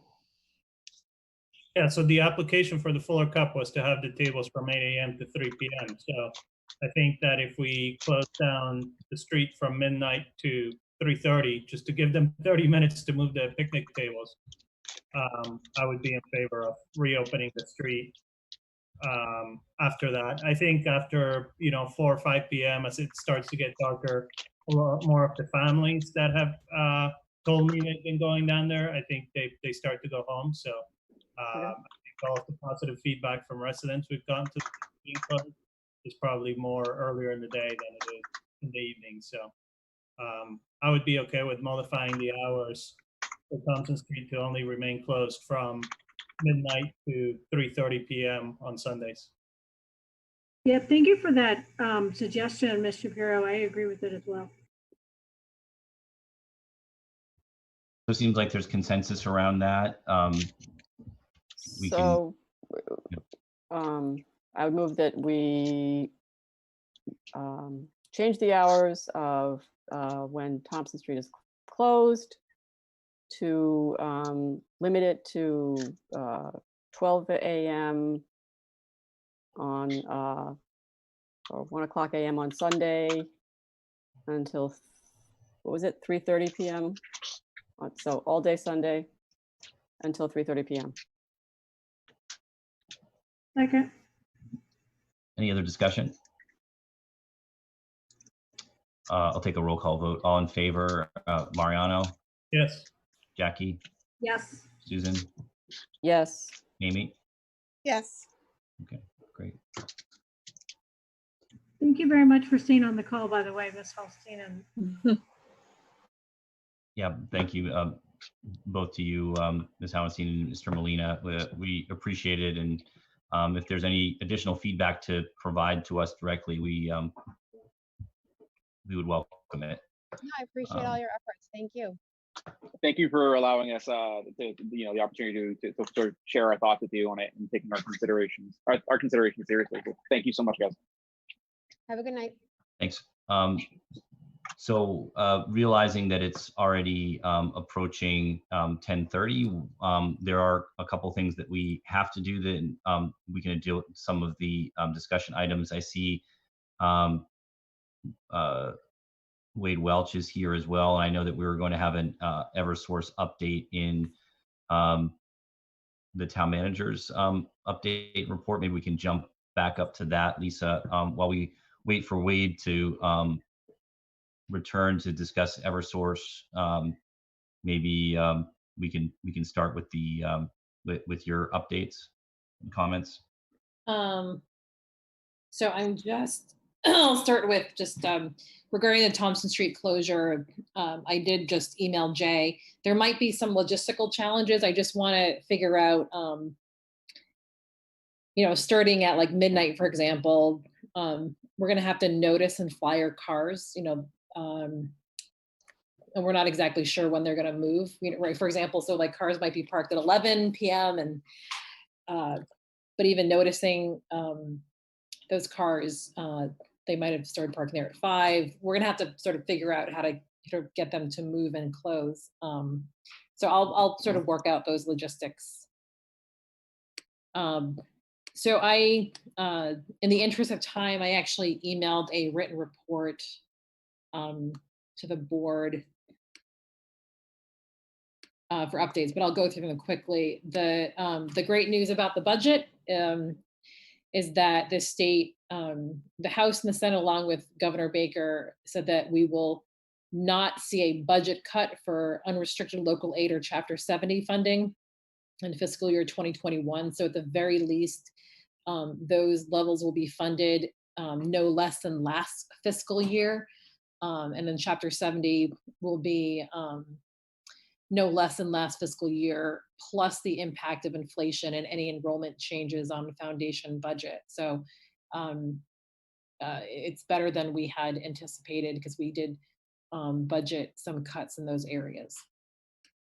And they voted on those levels for the remainder of the year. So for the larger state budget, I think they only voted it, the budget for a couple of months, but for those components of the budget, it's for the entire fiscal year. So there's certainty in those cases. COVID cases, we have 122 total. So it's really only gone up, 1 or 2 in the last few weeks. We have 1 active case, thankfully, no more deaths. The library is looking to reopen by appointment only on August 17th. So they're going to begin inviting the public into the building Monday through Thursday for appointments at 10, noon, and 2, only allowing 7 people in the building at a time for 1 hour. They are continuing their curbside pickup. This is subject to a HVAC report that they just received today. So we're reviewing that to see if there's any recommendations in there that might sort of alter that August 17th opening. But right now that's sort of the conditional vote from the board. So we're continuing to move forward with a shared streets grant with our consultant tool, and we're going to have an application ready in the next few weeks. We're also working to try to apply for a $55,000 grant for the sustainability director position. We did try to get a couple of earmarks in to the state budget unsuccessfully for some in the economic development bill, but there are a couple things that are pending at the state Senate level. So we'll keep you updated. A lot of projects are happening. So McCall Middle School, that is on target right now. So we're hoping to be substantially complete by August 14th. So they're going to be sort of pulling out that trailer that you see outside, and they're going to be completing the punch list by the start of the school year. We're designing the Waterfield Road Bridge projects, and we're the railing, and we're working with the Historic Commission to review that. So we're going out for RFPs for the ADA transition plan, the Lincoln School exterior walkways, and also the town hall and the DPW fire alarm engineering. The Morocco Sink project is going out to bid. We're repairing the Manchester Field track right now. The lead line project just went out to bid. We have an LSP on board for the tank removal plan for Lincoln and Ambrose schools. We're working to finish the North Reservoir Dam engineering project with a cost estimate of $5.7 million for the construction and repairs. We're going to bid the spillway project after Labor Day and have that work completed by November 2020. We're still engineering Lake Street Bridge. The Swanton Street Culvert project is going to be bid in late August for a September bid opening to start in February, March of next year. The Parkhurst Elevator project is still ongoing and should be completed by November. The Morocco immediate repair evaluation project is underway and will be completed by late August. That was the funding, Mike, that you had pushed for. Phase 2 sanitary sewer rehab project will be bid this month and begin that work in September.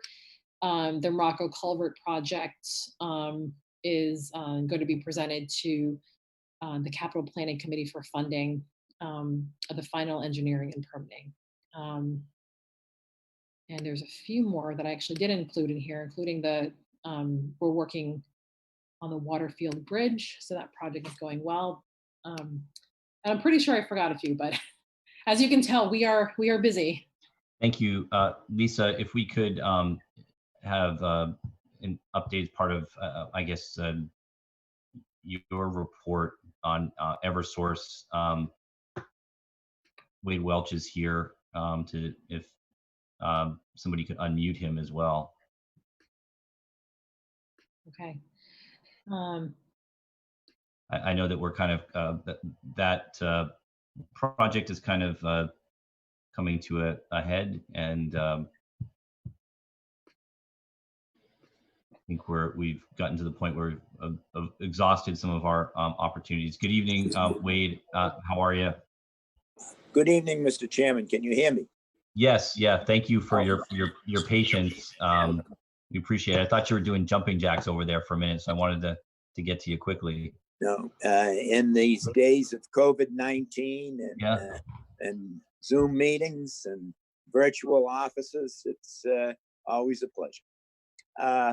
So I would like to give the board a brief update on the July 9th, 2020 decision of the appeals court.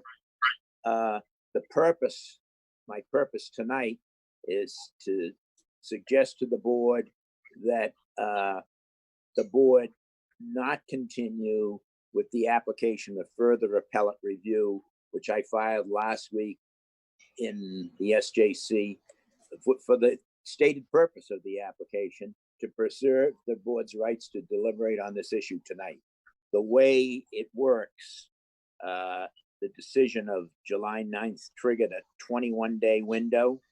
And because of the board's Zoom scheduling, that would have meant that your time to deliberate on whether or not to file would have run out last Thursday. So I filed a motion in the appeals court. This is procedural and very uninteresting, but I filed a motion in the appeals court, and the appeals court said, no, you have to file an actual application in the SJC to preserve the board's rights. So I have done that, and the SJC is kindly waiting the board's deliberations tonight. As background, is the July 9th decision of the appeals court, which brings at least one phase of this case to a close, and that's the citing board decision of 2018. What this decision of July 9th holds is that the Green Street alternative is rejected as a route for the 345 line. The appeals court held that there's no legal requirement for a side-by-side comparison of Green Street with the cross Washington Street segments. That's one holding. Holding number two is the environmental justice review with the enhanced analysis and participation of the town of Winchester's environmental justice community was not legally required of the citing board. Number three, that the use of pipe type cable favored by the town of Winchester because of magnetic frequency concerns and potential health risks of this new HVAC technology was rejected as unsupported by specific evidence of health risks. And the final finding is that the grant of location hearing by the select board for the 345 line is unnecessary. The certificate of the decision of the citing board in 2019 provided legally proper substitution for the select board GOL hearing. Each of these rulings is based on narrow legal grounds, giving deference to the citing board expertise, making a successful FAR application highly unlikely. The reason for that is the further appellate review looks to applications which raise novel or substantial issues of great public interest. The way this decision is written by the appeals court, it's basically narrow legal grounds. Having done the statistics, having reviewed the statistics, less than 5% of FAR applications are approved. There is a confidential attorney-client deliberative process memo that I believe was distributed today. I hope it was. I tried to, which basically puts some meat on the bones I just went over. But what I'm recommending is that the town now move to the next phase, which is the phase involving the finalization of construction plans, which has been going on between Beth and Jay Gill and Eversource for the past, since 2018. The approval of by MWRA of the plans, the approval of a traffic management plan, which is going to, there's going to be a peer review, which was agreed to prior to this decision. And there's going to be actual line construction issues with street opening permits issued by Jay Gill, the Director of Public Works, because that was retained to the town under the certificate decision. And then there'll be ongoing construction issues as they occur to be addressed by the town of Winchester's independent field engineers, Weston and Sampson, and Eversource's professional staff. So there's a lot of work to be done. The schedule would now look to have this project begin sometime in the spring of summer of 2021, as soon as the 115 line is complete. And so it would be ongoing during the beginning of the school year. And so it's very important that we start to work to get the public safety issues, the school issues, and the pedestrian and traffic issues resolved before the line begins. So that's my recommendation. It has been a vigorous battle by the town, especially on preserving Green Street. But at this point in time, it appears to me, and I recommend that we stop pursuing the issues that were decided in 2018 and move on to the issues that remain because of the certificate decision and the original decision and the conditions attached thereto. So I would respectfully request that the board authorize me to inform the appeals court and the SJC that the board will not be pursuing the application of further appellate review that I filed last week. Thank you, Wade. Appreciate the update. As you mentioned, there's been a lot of investment, time, energy, resources in this. I think we've are approaching $700,000 in related fees, legal costs, studies, and we've been reimbursed, probably in the 450 plus range for what we've done. And there's been a lot of benefit to the town as far as negotiations that we've made as far as how the projects are working. But it seems that we're at literally and figuratively at the end of the road with our main and central argument was that the project made the most sense on Green Street. So are there any questions or comments from members of the board regarding the recommendation to the appeals court or the notice to the appeals court that we won't pursue? Thank you, Wade, for all your hard work on behalf of the town.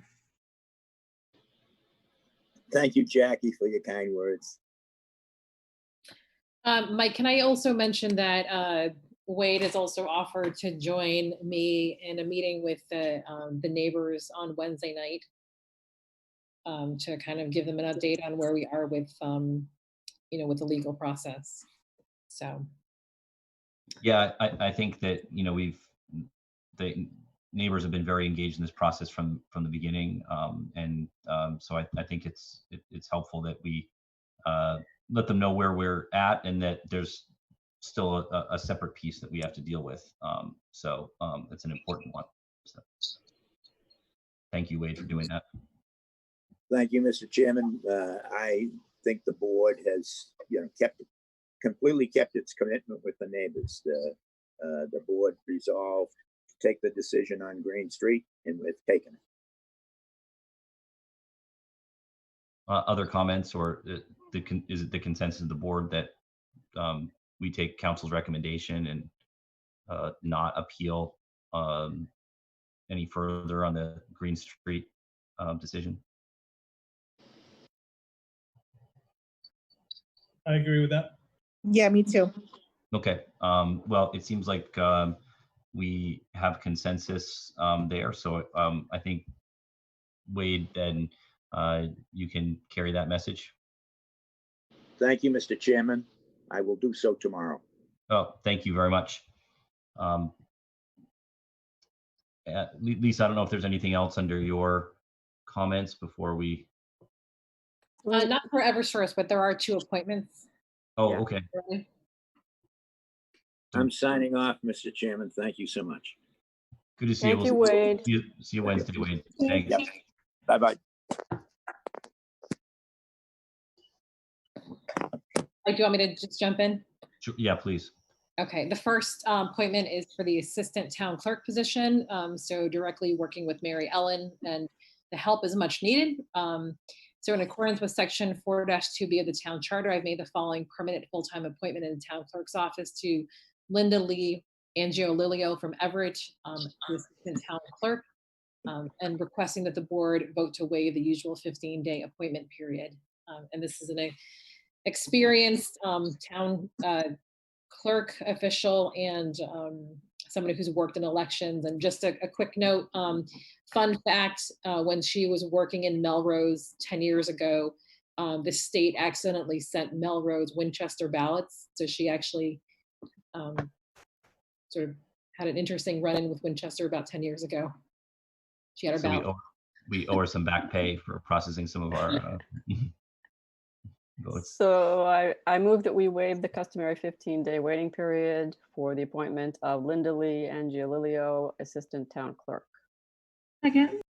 All in favor, I'll take a roll call vote. Mariano? Yes. Jackie? Yes. Amy? Yes. Susan? Yes. Motion carries unanimously 5-0. Great. So in accordance with section 4-2B of the town charter, I've made the following full-time appointment in the Department of Public Works, Water and Sewer Department to Paul Wild Tewksbury to a W12 special equipment operator position, respectfully requesting to waive the usual 15-day appointment period. So I move that we waive the customary 15-day waiting period for the appointment of Paul Wild, DPW Water and Sewer W12 Special Equipment Operator. Second. All in favor, I'll take a roll call vote. Mariano? Yes. Jackie? Yes. Amy? Yes. Susan? Yes. And yes for me, the motion carries unanimously 5-0. So we're gonna kind of punt on a couple of these things, but and I don't see Al here anymore. Saw quite a lot of Al before, but the military leave warrant article. So Lisa, I don't know if you want to give a little bit of a background on this. It's something for us to potentially take up in the fall town meeting. Yep. So Mass General Law, Chapter 33, Section 59 is a statute that can be adopted by towns, in our case through town meeting, that allows the town to fully pay a public employee while they are fulfilling their military service obligations, such as through drills and training. So I don't have an accurate number of how many towns have actually adopted this, but more locally speaking, so like the town of Andover adopted this section back in 1982, so it's been on their books for a while. This also went through Dracut town meeting in 2018 and actually was shot down. So there's really no consistency on that I could find locally as to who has adopted or not adopted the statute. The town of Winchester has not. I mean, there is currently an employee that would fall under this particular statute or would be affected, but this is sort of something more general that we need to look at. So this, but for the fire department in particular, there is a provision in their contract right now that says that if they served in the military or in the reserves, then they'll be allowed the difference between the base pay that they might receive for their military service and the regular rate of compensation from the town for a period of not more than, it was previously 17, it's been changed to 40 more recently, days of military leave attributed to their annual tour of military duty. So it's something we're sort of grappling with in terms of actually having a case right now, also it being cited in one of our union contracts, but this the town itself has not adopted the statute. From what I could see and Drake it seemed to be a monetary issue. There was some sort of talk at their town meeting about it potentially costing a lot of money. Again, it's it's been on the books in some towns for a long period of time. You don't know how many people are going to qualify at any given time, so it's hard to it's really hard to kind of quantify what the potential impact could be. And it's also, I think, not a good idea to put one person on the spot who may qualify for now, because that could change. So it really should be considered in terms of whether this is the right thing to do, but that would be town meeting's decision if we put it forward. And we did send you the actual statute, but I just summarized it very quickly for you. Seems like a no-brainer. So the question for us is this something that we would want to pursue and evaluate for fall town meeting? Yeah, Question? I think so. I would support that. Yeah, I agree. I know the last thing people want to talk about is fall town meeting, but it'll be here before you know it. So Lisa, was there anything else that you had quickly? We've got a couple pieces we'll just jump into here. No, we can continue the agenda. Another potential, going to the last item on the business agenda, the zoning bylaw regarding home offices. Now that there is a lot of folks that are working from home, we found that our zoning actually kind of prohibits that in accessory buildings. So we were asked to move forward a emergency order to allow home offices in and to set aside the zoning bylaw just on an emergency basis. And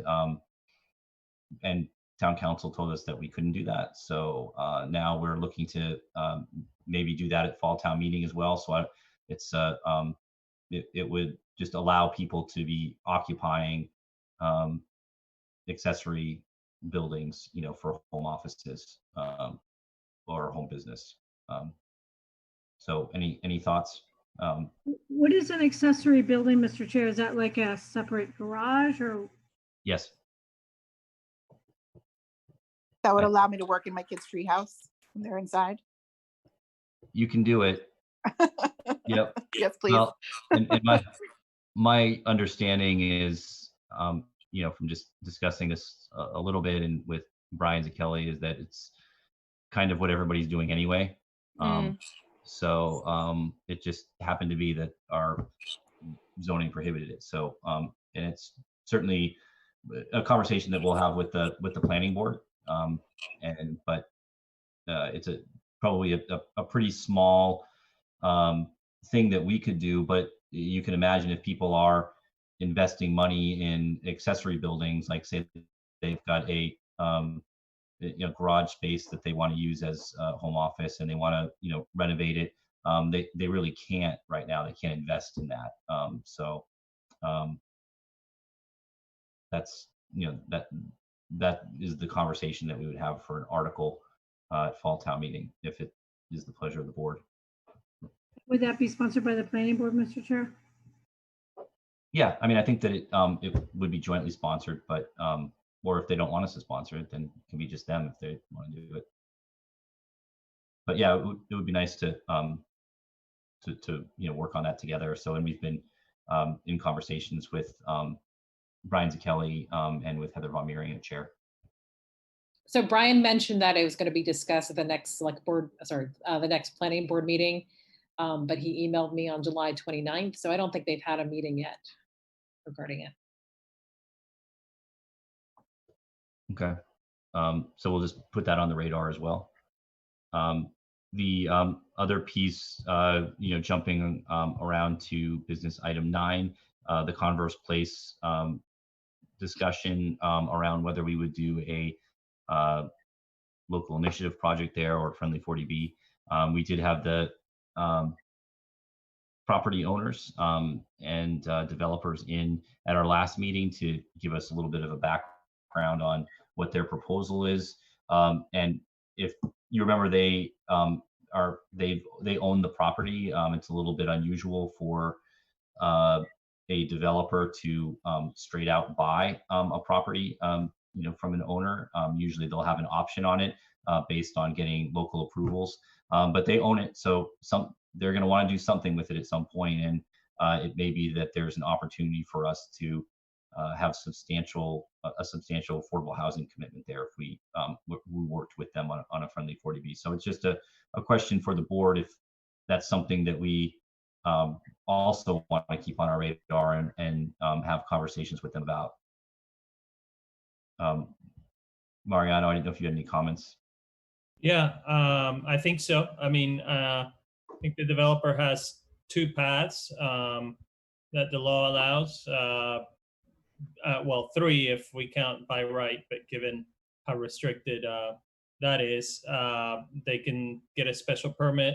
The special permit granting authority there is the planning board. The other option is a local initiative project under 40B, and that's under our purview. So I think both boards should continue to pursue the options that are available to each board. So I think that means that we should pursue a 40B that would get us an affordable component. It would bring residents to the town center.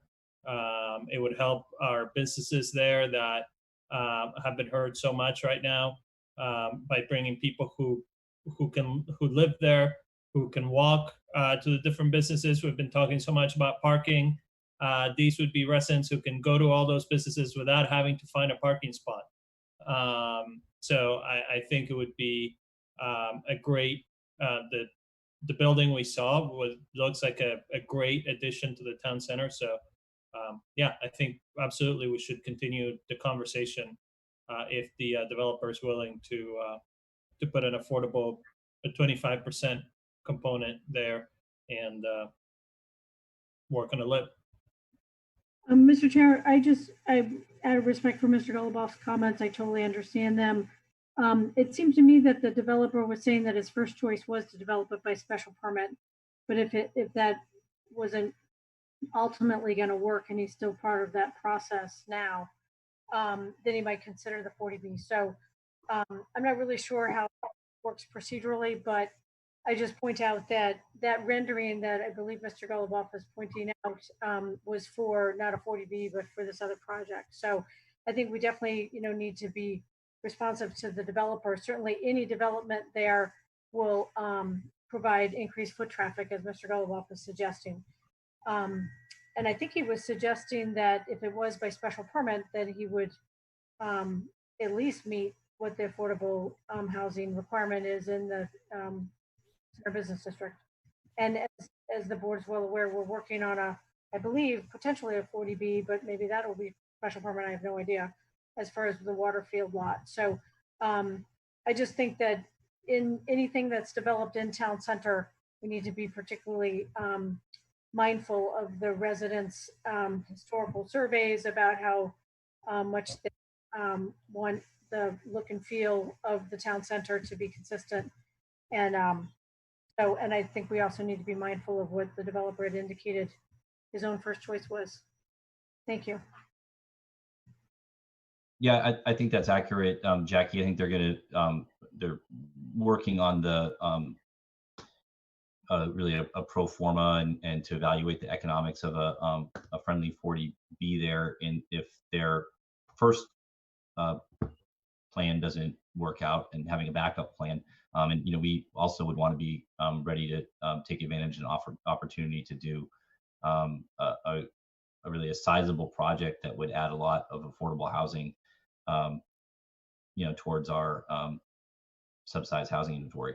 So, Mr. Chairman, I agree with Ms. Welch. I think that was the developer's first option was first choice was to get a special permit. I'm just saying that that is one of the things that state law allows us to do is a lip, And if the developer is not able to get a special permit for the building that they're looking at, I think us as a board should be ready to do something that I think would be beneficial for the town center. If they're able to do it through a special permit and that's what they prefer, then obviously we don't have a say on that. But I agree with the chair that we should be ready.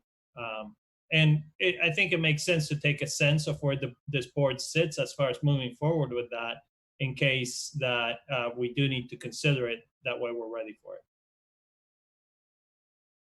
So I would say that I would be in favor of pursuing a local initiative, a LIP, if in fact that's the way the developer wants to go. If he's, if they've come to the point where they don't think that the special permit is going to work out. So. Yeah, I agree with that. Okay. Yeah, really is a backup plan, but to be ready when that opportunity arises. So okay, we'll kind of, we're not actively talking to them about that, but we'll kind of throw that on the radar as well.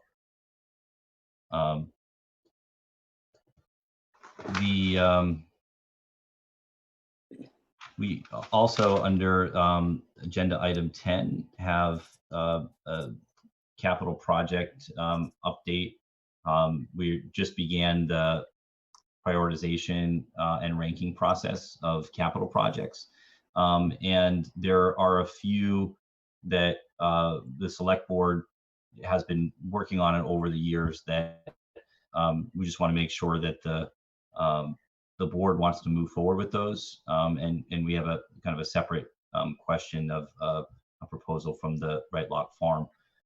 There, a few years ago, there was a large Highland Avenue corridor street project that the board put forward, and we did the engineering on it, and now it's a question of doing the work. So even though this was before we had TTAC, so it went to capital and didn't get ranked, and so the select board moved it forward through town meeting, and now it's kind of ready for prime time. So there's a few projects there, Westland Avenue, Ridge and Lockland, and the Highland Avenue corridor project. And really just, if anybody has taken a look at the memo that's been provided by staff, I know that it just came out from Mark Tugad, and we really have only started this conversation in Capital last week. So these are the big ones that are out there.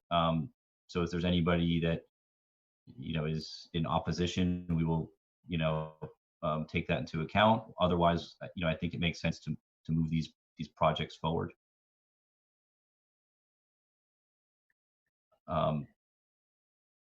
If you notice in the memo as well, there's a question. The Right Lock Farm Conservancy has put in for as a capital item, a fire suppression system for us to fund. So we haven't really had a conversation about the Conservancy's involvement with the town land there and what our financial obligations are. So that it kind of came to us straight through the capital process. So it's a question for the select board for a sizable $200,000 item. What our kind of policy perspective is on moving that forward. I don't know if there's any questions or comments about any of the capital items, but also the Right Lock Farm one in particular.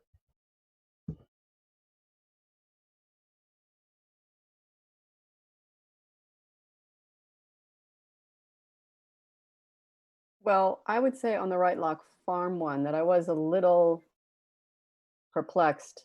My impression from just the way the whole thing was presented at town meeting years ago was that the Conservancy would sort of take over taking care of that whole all the buildings there, and the town would just sort of be like make a ground lease.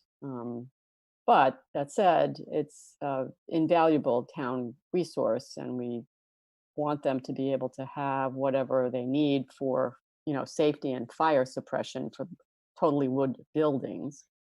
And this is they've done a study, and they've been told that it's really necessary to have a sprinkler system in their wood buildings, and that that kind of surprised. Then the price tag has kind of surprised them. So what I would be hopeful for is that we could do some kind of a partnership with them, the town conservancy. I know it's a terrible time to do fundraising, but maybe in hopes that they can do some of that, and so that we're not taking on the full $200,000 for this project, but it does sound like something that is really important to do.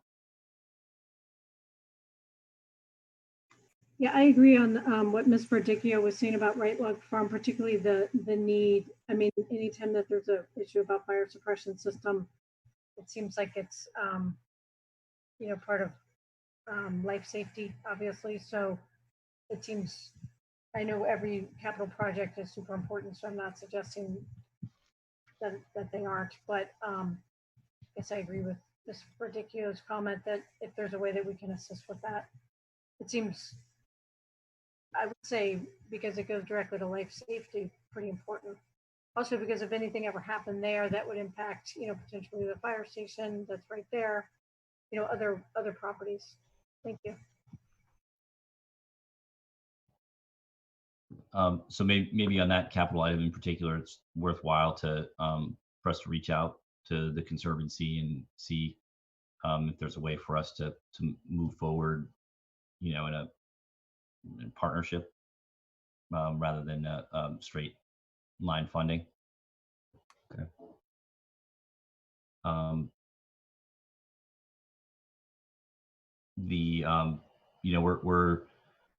We're also moving closer on the flood mitigation project for the Morocco culvert. So that's something we've been working on for a long time, and we're kind of finally getting to the end of that plan. So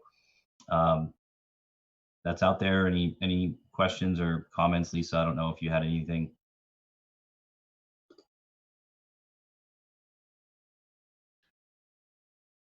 On the memo or on Raylock Farm, because I can certainly help reach out to Yeah, them. if you wouldn't mind reaching out to the Conservancy, and but yeah, on the memo, if there's anything else, it's really just where our kind of capital priorities are going to be put forward before the ranking process. Yeah. The capital planning committee. Let's see.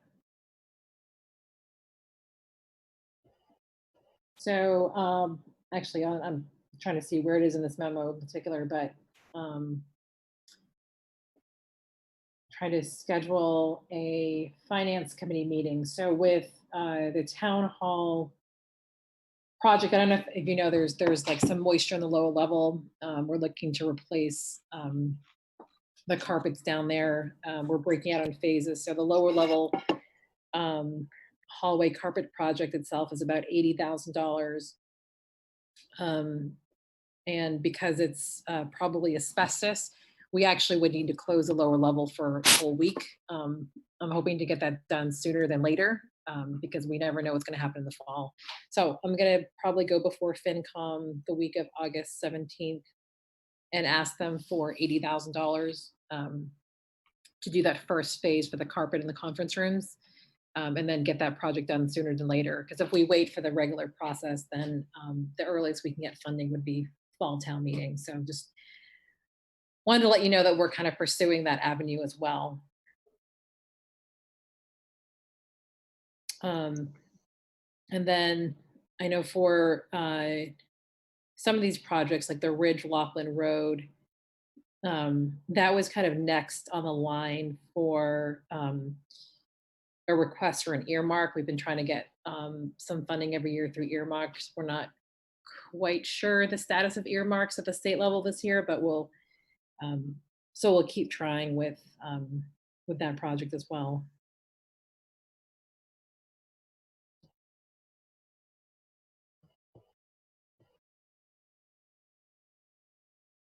Other than that, no other comments on this. So if you have any questions, just let us know. Thanks, Lisa. So we'll move down to the consent agenda. Take a motion to, there's a sign request for Fells. So I was going to move that we approve the consent agenda in total.